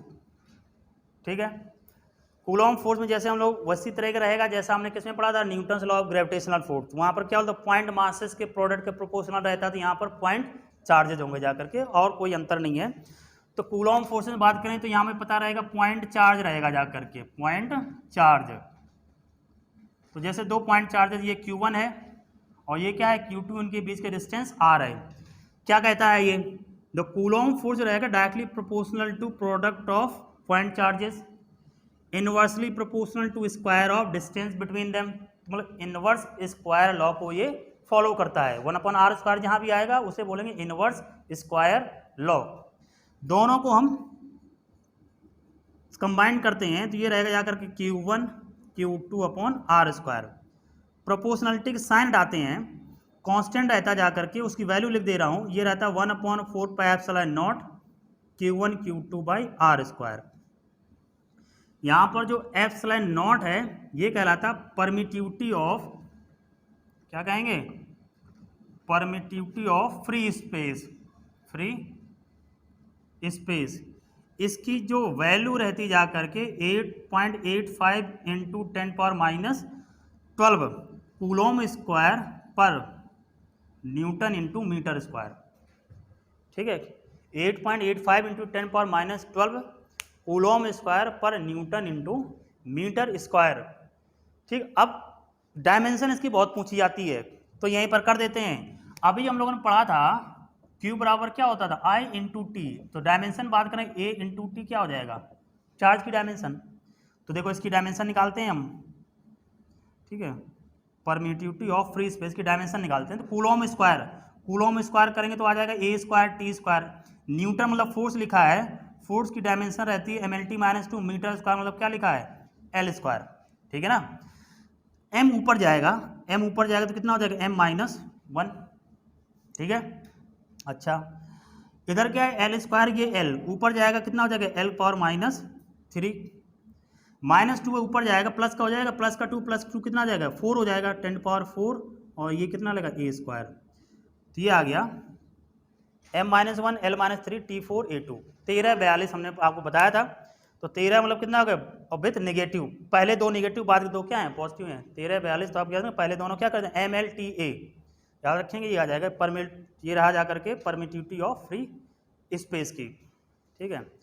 अब हालांकि जैसे यहाँ पर बताया जाए कि ना बताया जाए, जैसे अक्सर पूछ दिया जाता है इसलिए मैं बता दे रहा हूँ, परमेबिलिटी ऑफ फ्री स्पेस पढ़ते हैं μ0 की, ठीक है, परमेबिलिटी ऑफ फ्री स्पेस।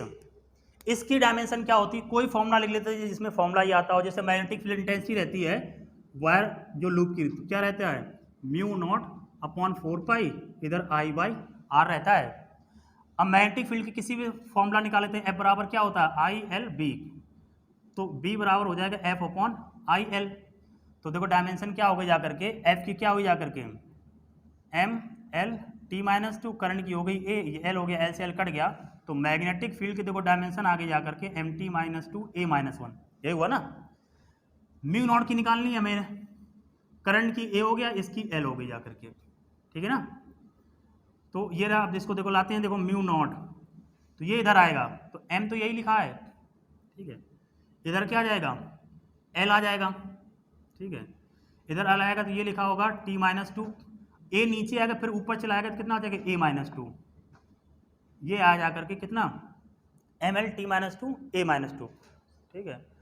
तो ये कितना हो गया 11/22 हो गया, ठीक है, MLTA, ये छोड़ दिया ना, ये A 11/22 हो गया, तो μ0 हो गया, ये ε0 हो गया, ठीक है, μ0 हो गया ε0। अब जैसे एक की और किसी बस्ती है जा करके, इसको जो है μ0 हो गया ε0 हो गया है, हाँ रेजिस्टेंस की, गुड, रेजिस्टेंस के देखते हैं। तो रेजिस्टेंस के हम जैसे कहीं पर बात करें, resistance voltage upon current, voltage क्या रहता है वर्डन पर यूनिट चार्ज, ठीक है, और इधर क्या है करंट। तो देखो रेजिस्टेंस की निकालते हैं, तो R = वर्डन हुआ जाकर के ML² T-2, चार्ज का हो गया AT, करंट की हो गया A। तो देखो लिखते हैं, ये लिखा है M, ये लिखा है L स्क्वायर, ठीक है, T ऊपर जाएगा -1 हो जाएगा, तो ये बचेगा T-3 और ये बचेगा A-2, कितना के 12/32 हो गया, ठीक है। अब इन दोनों को हम एक साथ लिखते हैं ताकि याद रखने का तरीका बना रहे जा करके, एक साथ लिखते हैं, फिर बताते हैं सीरियल से क्या लिखते हैं। सीरियल से हमने पहले लिखा जा करके μ0 लिखा, तो आ रहा MLT-2 A-2, ठीक है। फिर लिखा जा करके हमने रेजिस्टेंस का, रेजिस्टेंस लिखा जा करके, तो ये आ रहा है ML² T-3 A-2। फिर लिख रहे हैं हम किसका ε0 का, तो ε0 का लिखने पर ये हम पा रहे हैं M-1 L-3 T⁴ और A2, ये है ना। अब देखिए यहाँ से देखिए 11/22, ठीक है, फिर बीच वाले में एक एक जोड़ते चले जाना है, ठीक है, 11/22, बीच वाले में एक एक जोड़ेंगे तो कितना बचेगा 12/32, फिर एक जोड़ेंगे कितना आएगा 13/42। अंतर ये है कि इधर दो वाले में लास्ट के दोनों नेगेटिव हैं और बाद वाले में पहले दोनों नेगेटिव हैं, बस इतना अंतर है। सीरियल से हमने एक जगह लिख लिया, तो कई बार जैसे इसी साल या पिछले साल जेई में ही पूछ दिया गया था उन्होंने, तो डायमेंशन है, आप इतना तुम्हारा अगर निकालने बैठोगे तो गया समय, और ये लालच भी अंदर से लगेगा यार मैं इसका निकाल सकता हूँ, पता चला अगले क्वेश्चन के लिए समय कम पड़ जाएगा। तो इन तीन को हमने एक जगह लिख लिया और बना लिया यहाँ पर MLTA, 11/22 12/32, बीच वाले में एक एक जोड़ते चले जाना है, पहले दोनों में लास्ट दोनों नेगेटिव है, लास्ट वाले में पहले दोनों नेगेटिव हैं, बस इतनी सी बात हुई जा करके। तो इनको में क्या पता चल गई, डायमेंशन पता चल गई जो रहेगी जा करके, ठीक है। तो एप्सिलॉन नॉट को बोला गया परमिटिविटी ऑफ फ्री स्पेस, और हमने इसकी डायमेंशन को जाना। ठीक है, तो ये इधर लिखा है, इसको लिख लेंगे, बाकी आपको सीखने की नहीं जरूरत है कैसे किया गया, कि आपको ये है कि थोड़ा आइडिया रहना चाहिए, वहाँ ऑप्शन लिखे रहेंगे, आप उसे सही कर सकते हो। ठीक है, तो ये कंडीशन हुई जा करके permittivity of free space, Coulomb force निकाला हम लोगों ने। ठीक, आगे देखते हैं। ठीक है, आगे क्या रहेगा ये देखते हैं। तो फोर्स की वैल्यू हम लोगों ने निकाली, F इज इक्वल टू 1/4πε0, ये कितना है Q1 Q2/r²। ये किस में है, एयर। चलो अब इसकी पहले वैल्यू रख देते हैं। देखो SI सिस्टम में जो 1/4πε0 की वैल्यू आएगी वो रहती 9 × 10⁹ न्यूटन इंटू मीटर स्क्वायर पर कूलॉम स्क्वायर। ये वैल्यू इधर रखी, हमने इसको उधर ट्रांसफर कर दिया जा करके। ठीक है, ये आती जा करके 1/4πε0 की वैल्यू। लेकिन अगर सीजीएस में बात करें, ये ध्यान रखेंगे, सीजीएस में बात करेंगे तो क्या होगा, 1/4πε0 की वैल्यू 1 होगी। और सीजीएस में चार्ज की यूनिट क्या होती हैं, ESU या EMU लिखा होगा। ठीक है, जैसे क्वेश्चन देखिए, ऐसा आ जाता तो फिर दिक्कत होती है। जैसे उनका दो चार्जेज हैं, Q1 इज इक्वल टू लिखा है +2 ESU और Q2 इज इक्वल टू लिखा है +4 ESU। इनके बीच की जो डिस्टेंस है वो 2 सेंटीमीटर है। फोर्स बताइए क्या होगा, दोनों चार्जेस के बीच में फोर्स बताइए क्या होगा। तो देखो सब सीजीएस में है ना, तो सीजीएस में है तो 1/4πε की वैल्यू 1 रख देंगे तो कितना बचेगा, Q1 Q2/r²। तो देखो 2 × 4 और इधर क्या आ जाएगा 2 का होल स्क्वायर, तो 2 का स्क्वायर 4 आ जाएगा, 4 से 4 कट जाएगा, तो हमारा आंसर सीजीएस में आ जाएगा 2 डाइन। मतलब 1/4πε की वैल्यू कितनी हो गई, 1 हो गई, तो वो हमने रख दिया। तो ये ध्यान रखना है, सीजीएस में 1/4πε की वैल्यू 1 रहती है। ठीक है, तो ये कंडीशन होगी जा करके हमने ये जाना 1/4πε0 ईयर में ये वैल्यू थी। ठीक, अब इन मीडियम, अगर मीडियम के अंदर बात करें हम, मीडियम के अंदर जो फोर्स आता है F' इज इक्वल टू, ये हो जाता है 1/4πε0 K, और इधर वही रहेगा Q1 Q2/r², या इसको ऐसे लिख दिया जाता है F' इज इक्वल टू 1/ε। ठीक है, और इधर क्या रहेगा Q1 Q2/r²। तो ये एप्सिलॉन जो है ये परमिटिविटी ऑफ मीडियम है। क्या है ये, परमिटिविटी ऑफ मीडियम। ठीक है, तो ये इसको ऐसे लिखा एप्सिलॉन इज इक्वल टू क्या है, ε0 K। तो यहाँ देखो हम K बात करें तो K इज इक्वल टू क्या आ गया, ε/ε0। इसी को बोलते हैं रिलेटिव परमिटिविटी। क्या कहलाएगा, ये जो है ER इज इक्वल टू लिखा है relative permittivity, relative permittivity. Relative permittivity किसके बराबर है, के। और के क्या है, डाइलेक्ट्रिक कांस्टेंट। इसके पहले अभी हमने बात की थी, जो के है वो डाइलेक्ट्रिक कांस्टेंट है किसका, मीडियम का। जैसे हम वाटर की बात करें, वाटर का जो के रहता है वो कितना होता है जाकर के 81। भाई उसका मॉलिक्यूलर वेट 18 होता है, उसको उल्टा कर दो 81 रहता है। ठीक है, तो ये देखिए, अब ये रिलेटिव परमिबिलिटी तो कैसा होगा, यूनिटलेस एंड डायमेंशनलेस होगा, unitless and dimensionless, unitless and dimensionless. ठीक है, अब इनका मतलब क्या रहा है, हम क्यों इसको मीडियम में रखना चाह रहे हैं। अब देखो ये लिखा हुआ है फ्री स्पेस या एयर का फोर्स, एयर के बीच में जो फोर्स है जब चार्ज को रखा गया है, और जब चार्ज को हमने किसी मीडियम में रखा है तो वहाँ का फोर्स लिखा है, मतलब ये के टर्म नया आ जा रहा है। तो जो फोर्स है उस मीडियम का जितना डायलेक्ट्रिक कांस्टेंट होगा उतने टाइम्स फोर्स घट जाएगा।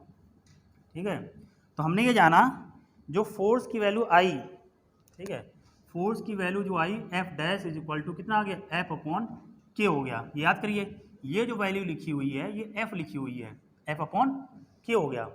मतलब ये हो गया कि अगर हम दो चार्जेस के बीच में मीडियम अगर फिल कर देंगे तो फोर्स की वैल्यू क्या होगी, घट जाएगी। जैसे अब जो साल्ट रहता है, नमक, सोडियम क्लोराइड, डिब्बे में रखा है, सॉलिड होता है जाकर के, हम जो उसको पानी में बोलते हैं नमक पानी पी लो, और नमक पानी उसको थोड़ा सा सेक कर दें तो वो सब डिजॉल्व हो जाता है। क्यों डिजॉल्व हो गया, भाई सोडियम और chloride, sodium ion plus chloride ion है ना, उनके बीच क्या लगेगा, कूलॉम फोर्स लगेगा। और वाटर का डाइलेक्ट्रिक कितना है 81, तो 81 टाइम्स फोर्स क्या होगा, घटा देगा। जब फोर्स घटाएगा, दूसरे से हमने एक्सटर्नल फोर्स अप्लाई कर दिया, वार्डन कर दिया, तो और डिजॉल्व हो गया जा करके। तो उनके बीच जो सोडियम और क्लोराइड बीच जो इलेक्ट्रोस्टैटिक फोर्स था वो घट जा रहा है। तो ये रहता है जाकर जितना उसका डायलेक्ट्रिक कांस्टेंट होगा, फोर्स की वैल्यू क्या होगी, घट जाएगी जाकर के। तो ये रहता है जाकर के जो जितना मीडियम का डायलेक्ट्रिक कांस्टेंट होगा, फोर्स की वैल्यू घट जाएगी। ठीक, इफेक्ट ऑफ डायलेक्ट्रिक कांस्टेंट। ठीक, तो ये हमने जाना भाई मीडियम का जो भी प्रभाव रहा जाकर के। अब इस पे थोड़ा हम जो मॉडिफिकेशन हो सकते हैं उनको समझते हैं। ठीक है, क्या मॉडिफिकेशन हो सकते हैं उनको जानते हैं। ठीक है, जो मॉडिफिकेशन रहेंगे उनको समझते हैं। ठीक है, क्या मॉडिफिकेशन रहेगा तो नोट करके देखते हैं। फर्स्ट कंडीशन ये है कि ये दो चार्जेज हैं, ये है Q1, ये Q2, इनके बीच डिस्टेंस R है। तो यहाँ पर जो फोर्स लगा जा करके ये हो गया जा करके 1/4πε0 Q1 Q2/R²। ठीक है, कंडीशन ये कह रहा है कि अब कह रहा है कि ये बताइए कि किसी मीडियम के अंदर जहाँ पर इसका डायलेक्ट कांस्टेंट के रखा है, कितनी दूरी पर रखें। ध्यान दीजिए, ये कह रहा है इन्हीं चार्जेस को किसी मीडियम के अंदर हम कितनी दूरी पर रखें कि जिससे फोर्स वही मिले। ठीक है, मतलब जो पहले फोर्स था वो वही आए, तो F dash is equal to जो मीडियम जब रखेंगे तो कितना आएगा 1/4πε0, इधर रहेगा K, Q1 Q2, डिस्टेंस कितनी है R1², उतनी डिस्टेंस तो नहीं रहेगी, है कि नहीं है। अब कंडीशन ये कह रहा है कि फोर्स जो है वो F डैश जो है वो किसके बराबर है, F के बराबर है। मतलब जो एयर में है वही कितना है, मीडियम में फोर्स आ रहा है। तो डिस्टेंस बतानी है, तो मीडियम का रखते हैं, तो ये रहेगा देखिए 1/4πε0 K, इधर रहेगा Q1 Q2/R² बराबर, यहाँ ये रहेगा जा करके 1/4πε0 Q1 Q2/R²। Q1 Q2 cut गया, 1/4πε0 1/4πε0 कट गया, क्या बच रहा है 1/K R1²। ठीक है, इनके R1 मानी है, R1² बराबर इधर क्या है 1/R²। क्या निकालना है, R1 निकालना, R1 को उधर ले जाते हैं, ये इधर आएगा। तो ये देखो R²/K इज इक्वल टू क्या रहेगा R1²। तो R1 is equal to root कर देंगे, R² हो जाएगा R, और इधर क्या बचेगा √K। तो उतने ही फोर्स ऑब्टेन करने के लिए कितने डिस्टेंस पर रखेंगे R/√K।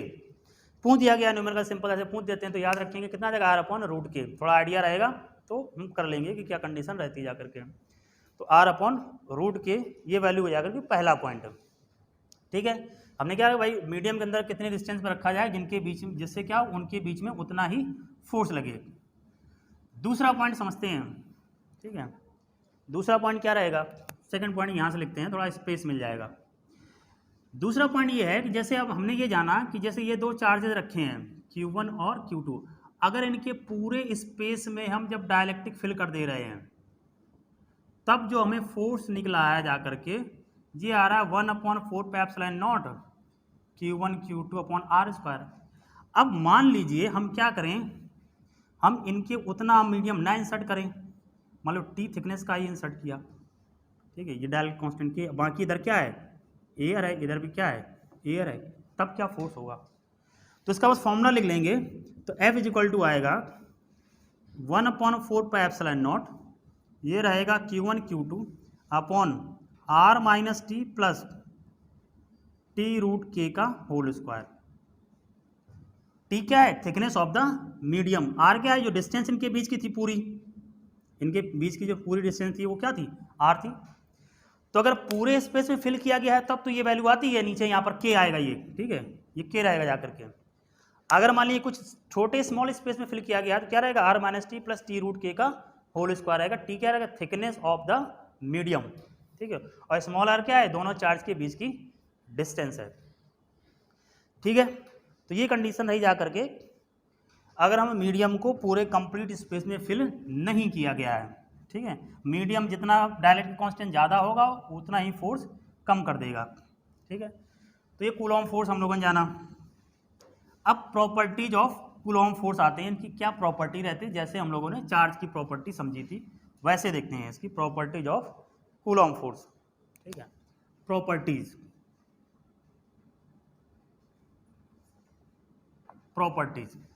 तो फोर्स ये है, force F is equal to 1/4πε0, ये है Q1 Q2 upon are square.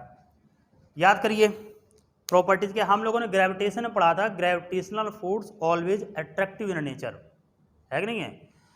जबकि कूलॉम्ब फोर्स क्या हो सकता है? अट्रैक्टिव भी हो सकता है और रिपल्सिव भी हो सकता है। अगर Q1 Q2 लेस देन 0 तो अट्रैक्टिव, और Q1 Q2 मोर देन 0 तो रिपल्सिव हो जाएगा। ठीक है, तो इट कैन बी अट्रैक्टिव और रिपल्सिव, पहली बात। दूसरी हम लोगों ने पढ़ा था जो ग्रेविटेशनल फोर्स था मीडियम पर इंडिपेंडेंट था, जबकि यहाँ पर मीडियम पर डिपेंड कर रहा है। हमने अभी देखा था कि जितना डायलेक्ट्रिक कांस्टेंट होगा फोर्स की वैल्यू उतनी ही घट जा रही थी, तो मीडियम पर ये इसका प्रभाव रहेगा। ठीक है, मीडियम का इफेक्ट रहेगा यहाँ पर, लेकिन ग्रेविटेशनल फोर्स में मीडियम का इफेक्ट नहीं रहता था। तो पहला अंतर ये हो गया, अट्रैक्टिव और रिपल्सिव वो क्या क्या था? केवल अट्रैक्टिव था, वो मीडियम पर डिपेंड नहीं करता था, ये मीडियम पर डिपेंड करता था।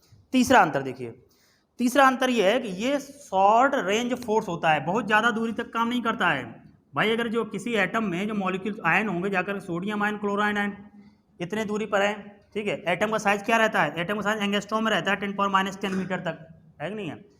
तो एंगस्ट्रॉम की रेंज तक काम करेगा जाकर के। अब ऐसे तो नहीं काम करेंगे, एक चार्ज हम इस दीवार किनारे रख दें, दूसरा हम इस दीवार किनारे रख दें, तो वहाँ तो चार्ज नहीं अट्रैक्ट करेगा ना जाकर के। तो ये शॉर्ट रेंज फोर्स है।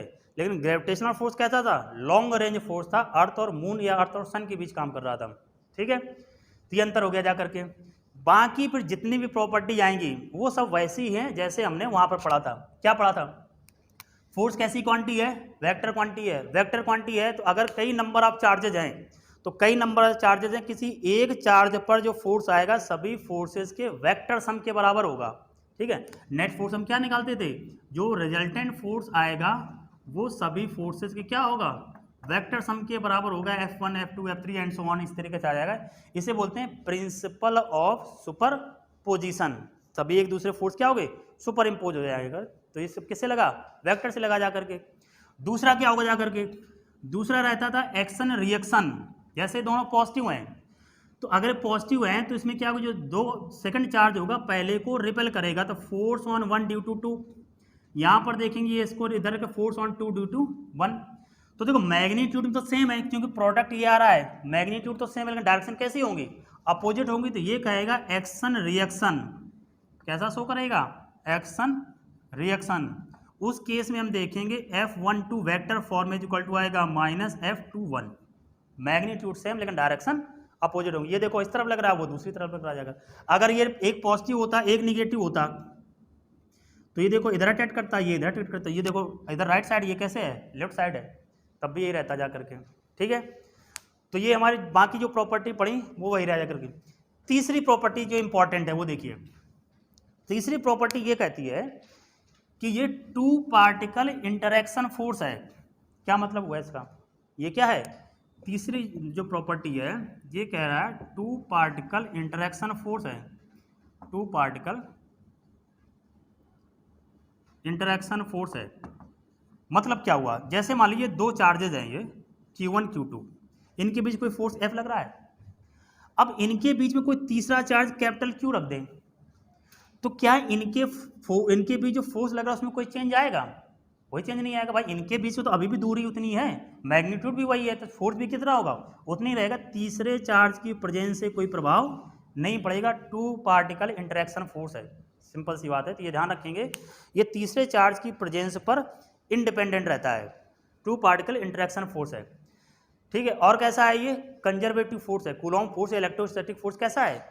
कंजर्वेटिव फोर्स है। तो हम ग्रेविटेशन भी हमने देखा था, कैसा फोर्स था? कंजर्वेटिव फोर्स था। तो आगे हम लोग जब इलेक्ट्रोस्टैटिक इलेक्ट्रिक फील्ड देखेंगे तो वहाँ पर इस बात को फिर रिपीट करेंगे। कैसा फोर्स है? ये कंजर्वेटिव फोर्स है। ठीक है, तो ये तो हमने जान ली इसकी प्रॉपर्टी। अब थोड़ा जैसे इसे वेक्टर में कन्वर्ट कर लेते हैं, क्योंकि फोर्स एक कैसी क्वांटिटी है? वेक्टर क्वांटिटी है। तो वेक्टर क्वांटिटी है तो वेक्टर फॉर्म में हम लिख लेते हैं। तो हमने आपको पढ़ाया था, जब वेक्टर पढ़ा रहे थे, अगर किसी को वेक्टर में बदलना होता था तो यूनिट वेक्टर से मल्टीप्लाई करते थे। यह आएगा 1/4πε0, इधर आएगा Q1 Q2 upon are square. Vector में अगर बदलना है तो हम पोजीशन के यूनिट वेक्टर से क्या करेंगे? हम मल्टीप्लाई कर देंगे।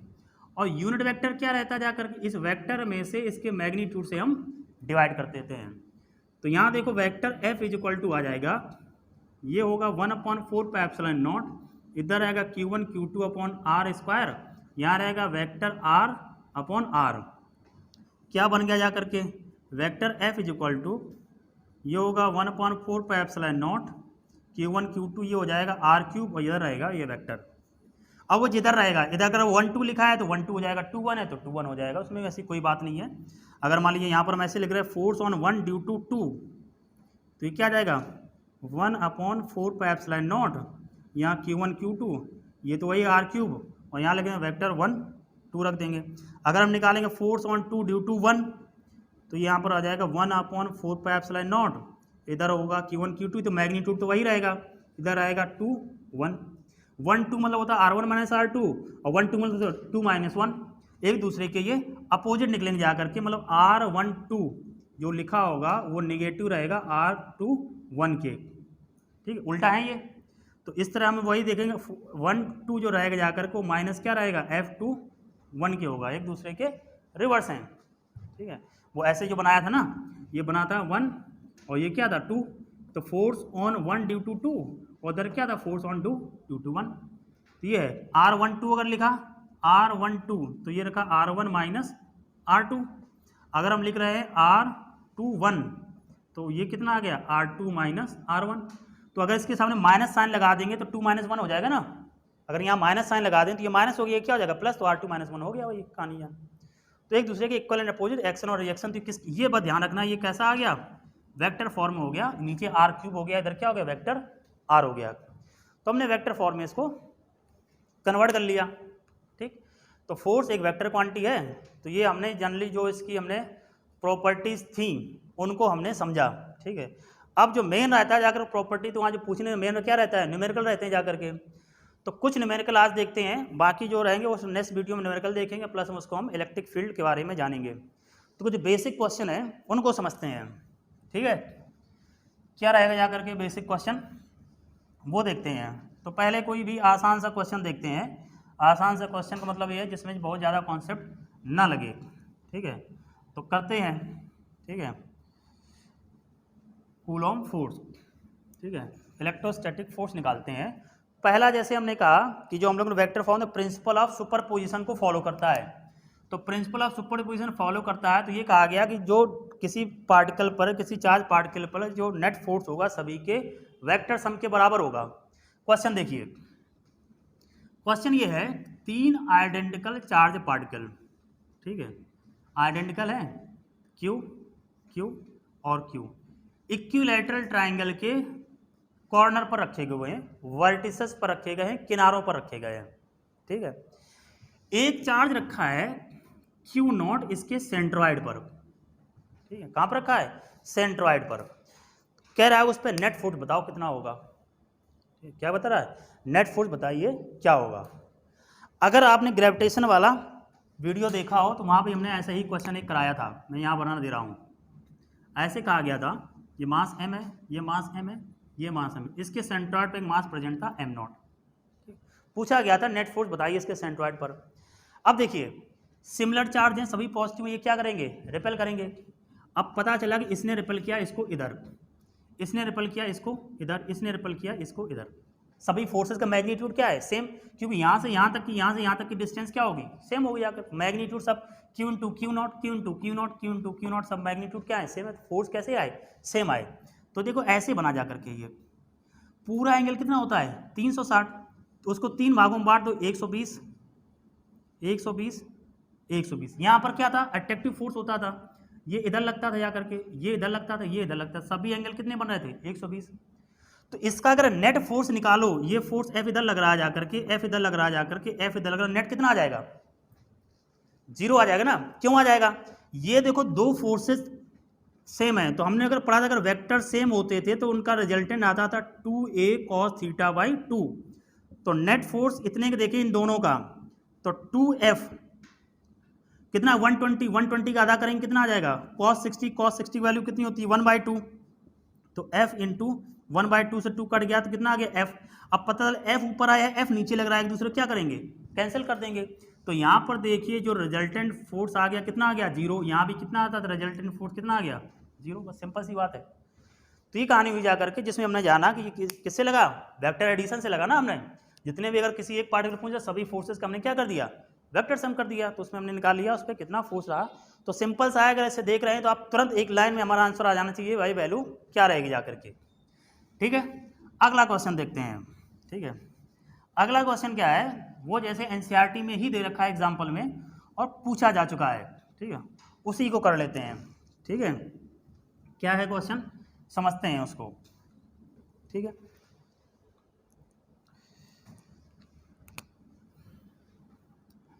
क्वेश्चन ये है,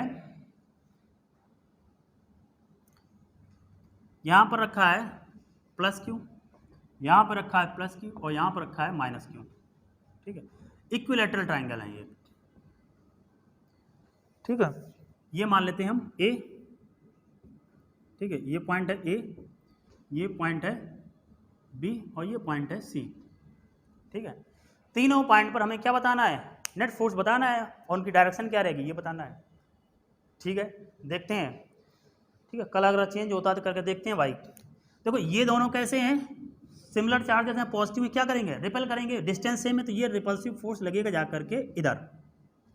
ये कैसा है, अट्रैक्टिव है, किधर लगेगा, इस डायरेक्शन में लगेगा। मैग्नीट्यूड तो सेम है ना, तो फोर्स एफ इधर भी लगा एफ इधर भी लगा। इक्विलैटरल ट्राइंगल है तो ये एंगल कितना रहेगा 60। अगर ये एंगल 60 है तो इन दोनों के बीच फोर्स कितना आया, मतलब ये एंगल आया कितना आया 120। अभी सॉल्व किया था, अगर दो सिमिलर वेक्टर के बीच में एंगल कितना बड़ा 120, रिजल्टेंट कितना आता था उतना ही आएगा, और जो रिजल्टेंट होता है उनके सेंटर से पास होता है। ठीक, वेक्टर में ये पढ़ा था हमने।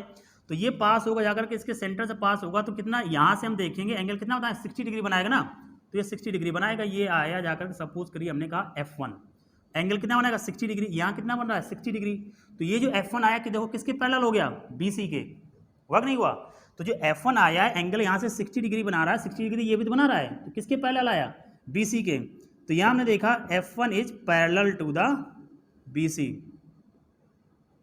ठीक है, अब यहाँ देखिए, यहाँ ये इसको रिपेल करेगा, फोर्स लगेगा इधर, ये इसको अट्रैक्ट करेगा इधर लगेगा, सेम कहानी यहाँ भी 120 डिग्री आएगा तो ये इधर पहुंचेगा जाकर, ये हमने क्या कहा F2, ये एंगल 60 डिग्री है, ये भी कितना रहेगा 60। तो F2 जो होगा पैरेलल किसके आ जाएगा AC के, ये तो हुआ। ठीक है, ये कंडीशन आई जा करके। अब ये देखिए ये एंगल है यहाँ पर कितना है 60 डिग्री, ये निगेटिव है ये पॉजिटिव, ये इसको अट्रैक्ट करेगा इधर लगेगा जा करके, ये निगेटिव ये पॉजिटिव अट्रैक्ट करेगा इसको इधर रहेगा जा करके। अब जो रिजल्टेंट आएगा वो इधर पहुंचेगा जाकर के, इसके मिडल से कितना हो गया F3। F3 की वैल्यू निकाल लेंगे हम, जैसे अभी कहा गया था। तो F3 की वैल्यू निकालेंगे, अगर थोड़ा आइडिया होगा तो कितना लगेगा F√3 आएगा। ये कैसे आएगा, तो F3 जो रहेगा जाकर के 2F cos θ/2 cos 60/2, तो ये हुआ जाएगा 2F, ये cos 30 हुआ। ठीक है, cos 30 की वैल्यू कितनी होती है √3/2, 2 से 2 काट दिया तो जो F3 आया वो कितना हो गया F√3। और कैसे, इस लाइन के परपेंडिकुलर पूछा जा करके, बस किसके AB के। तो ये है उसमें दे रखा है कि भाई कितना रहेगा जा करके, तो ये हमें फोर्स सबका पता चल गया जा करके कौन किसका कितना वैल्यू आ रही थी जा करके। ठीक है, तो ये हमने जैसे रहा जाकर तो उसके जितने भी सभी फोर्सेस थे और कितनी वैल्यू आ रही जाकर सभी की वैल्यू, ये F माना, ये F माना, ये कितना F√3 है जा करके। ठीक है, ये पैरेलल इसके है, ये पैरेलल इसके है, और ये क्या है इन दोनों के परपेंडिकुलर पहुंच रहा जाकर के, ये इनकी क्या हो गई डायरेक्शन हो गई जा करके। तो ये हमने निकाल लिया इनका जो भी फोर्स की वैल्यू आ रही थी जा करके। अगला क्वेश्चन देखते हैं। अगला क्वेश्चन क्या है उसको थोड़ा सॉल्व करते हैं। ठीक है, सॉल्व करने पर एक कर लेते हैं, इसके आगे फिर नेक्स्ट उसमें देखेंगे हम लोग। ठीक है, एक आसान से आसान के वो ये कर लेते हैं, मतलब ये स्क्वायर है। ठीक है, यहाँ पर ये प्लस क्यू चार्ज रखा है, यहाँ पर प्लस क्यू चार्ज रखा है, यहाँ पर प्लस क्यू चार्ज रखा है, यहाँ पर प्लस क्यू, इसके सेंटर पे चार्ज रखा है Q0।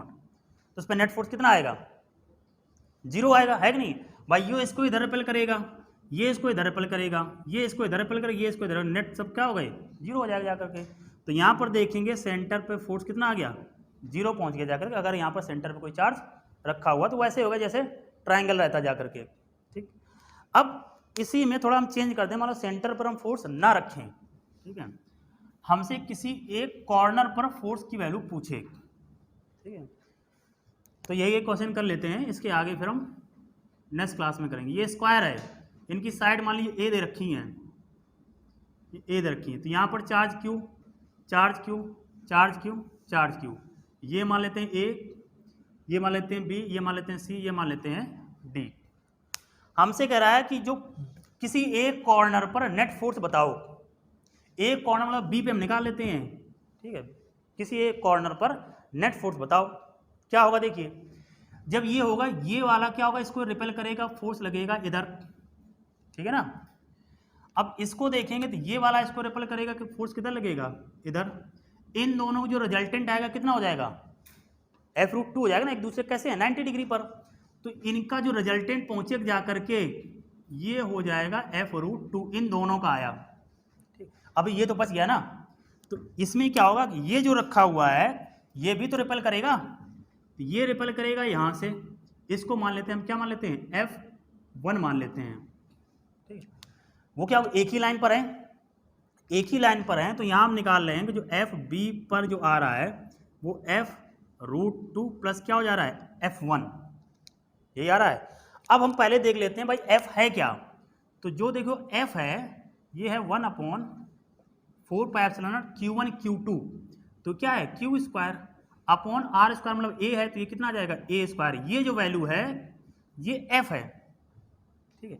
इसकी और इसके बीच फोर्स देखते हैं हम F1, ठीक है, तो F1 को अगर देखें तो ये है 1/4πε Q1 Q2 Q स्क्वायर, ये डिस्टेंस कितनी होगी, डायगोनल रहेगी, डायगोनल कितना होता है A√2, इसका स्क्वायर करेंगे तो कितना आ जाएगा 2A स्क्वायर।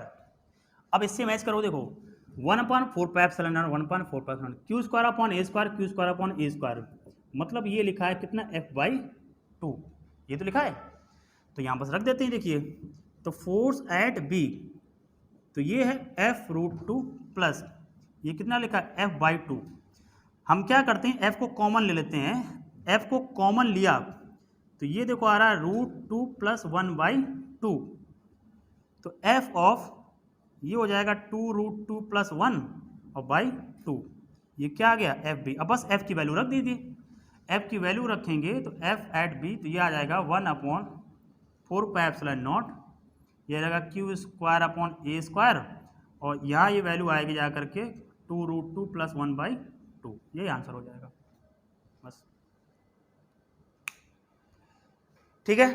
तो इतने ही रखते हैं, इसके आगे वाले जो लेक्चर में हम आगे वाले सेशन बात करेंगे तो इसी के हम और न्यूमेरिकल करेंगे कूलॉम फोर्स से रिलेटेड, ठीक है, क्योंकि इसमें जितने ज़्यादा न्यूमेरिकल करेंगे इलेक्ट्रिक फील्ड वाले पोर्शन में उतनी हमें आसानी रहेगी, क्योंकि दोनों के क्वेश्चन को रिलेटेड रहते हैं एक दूसरे से, ठीक है। तो इतने रखते हैं, तो नेक्स्ट सेशन में मिलते हैं, थैंक यू।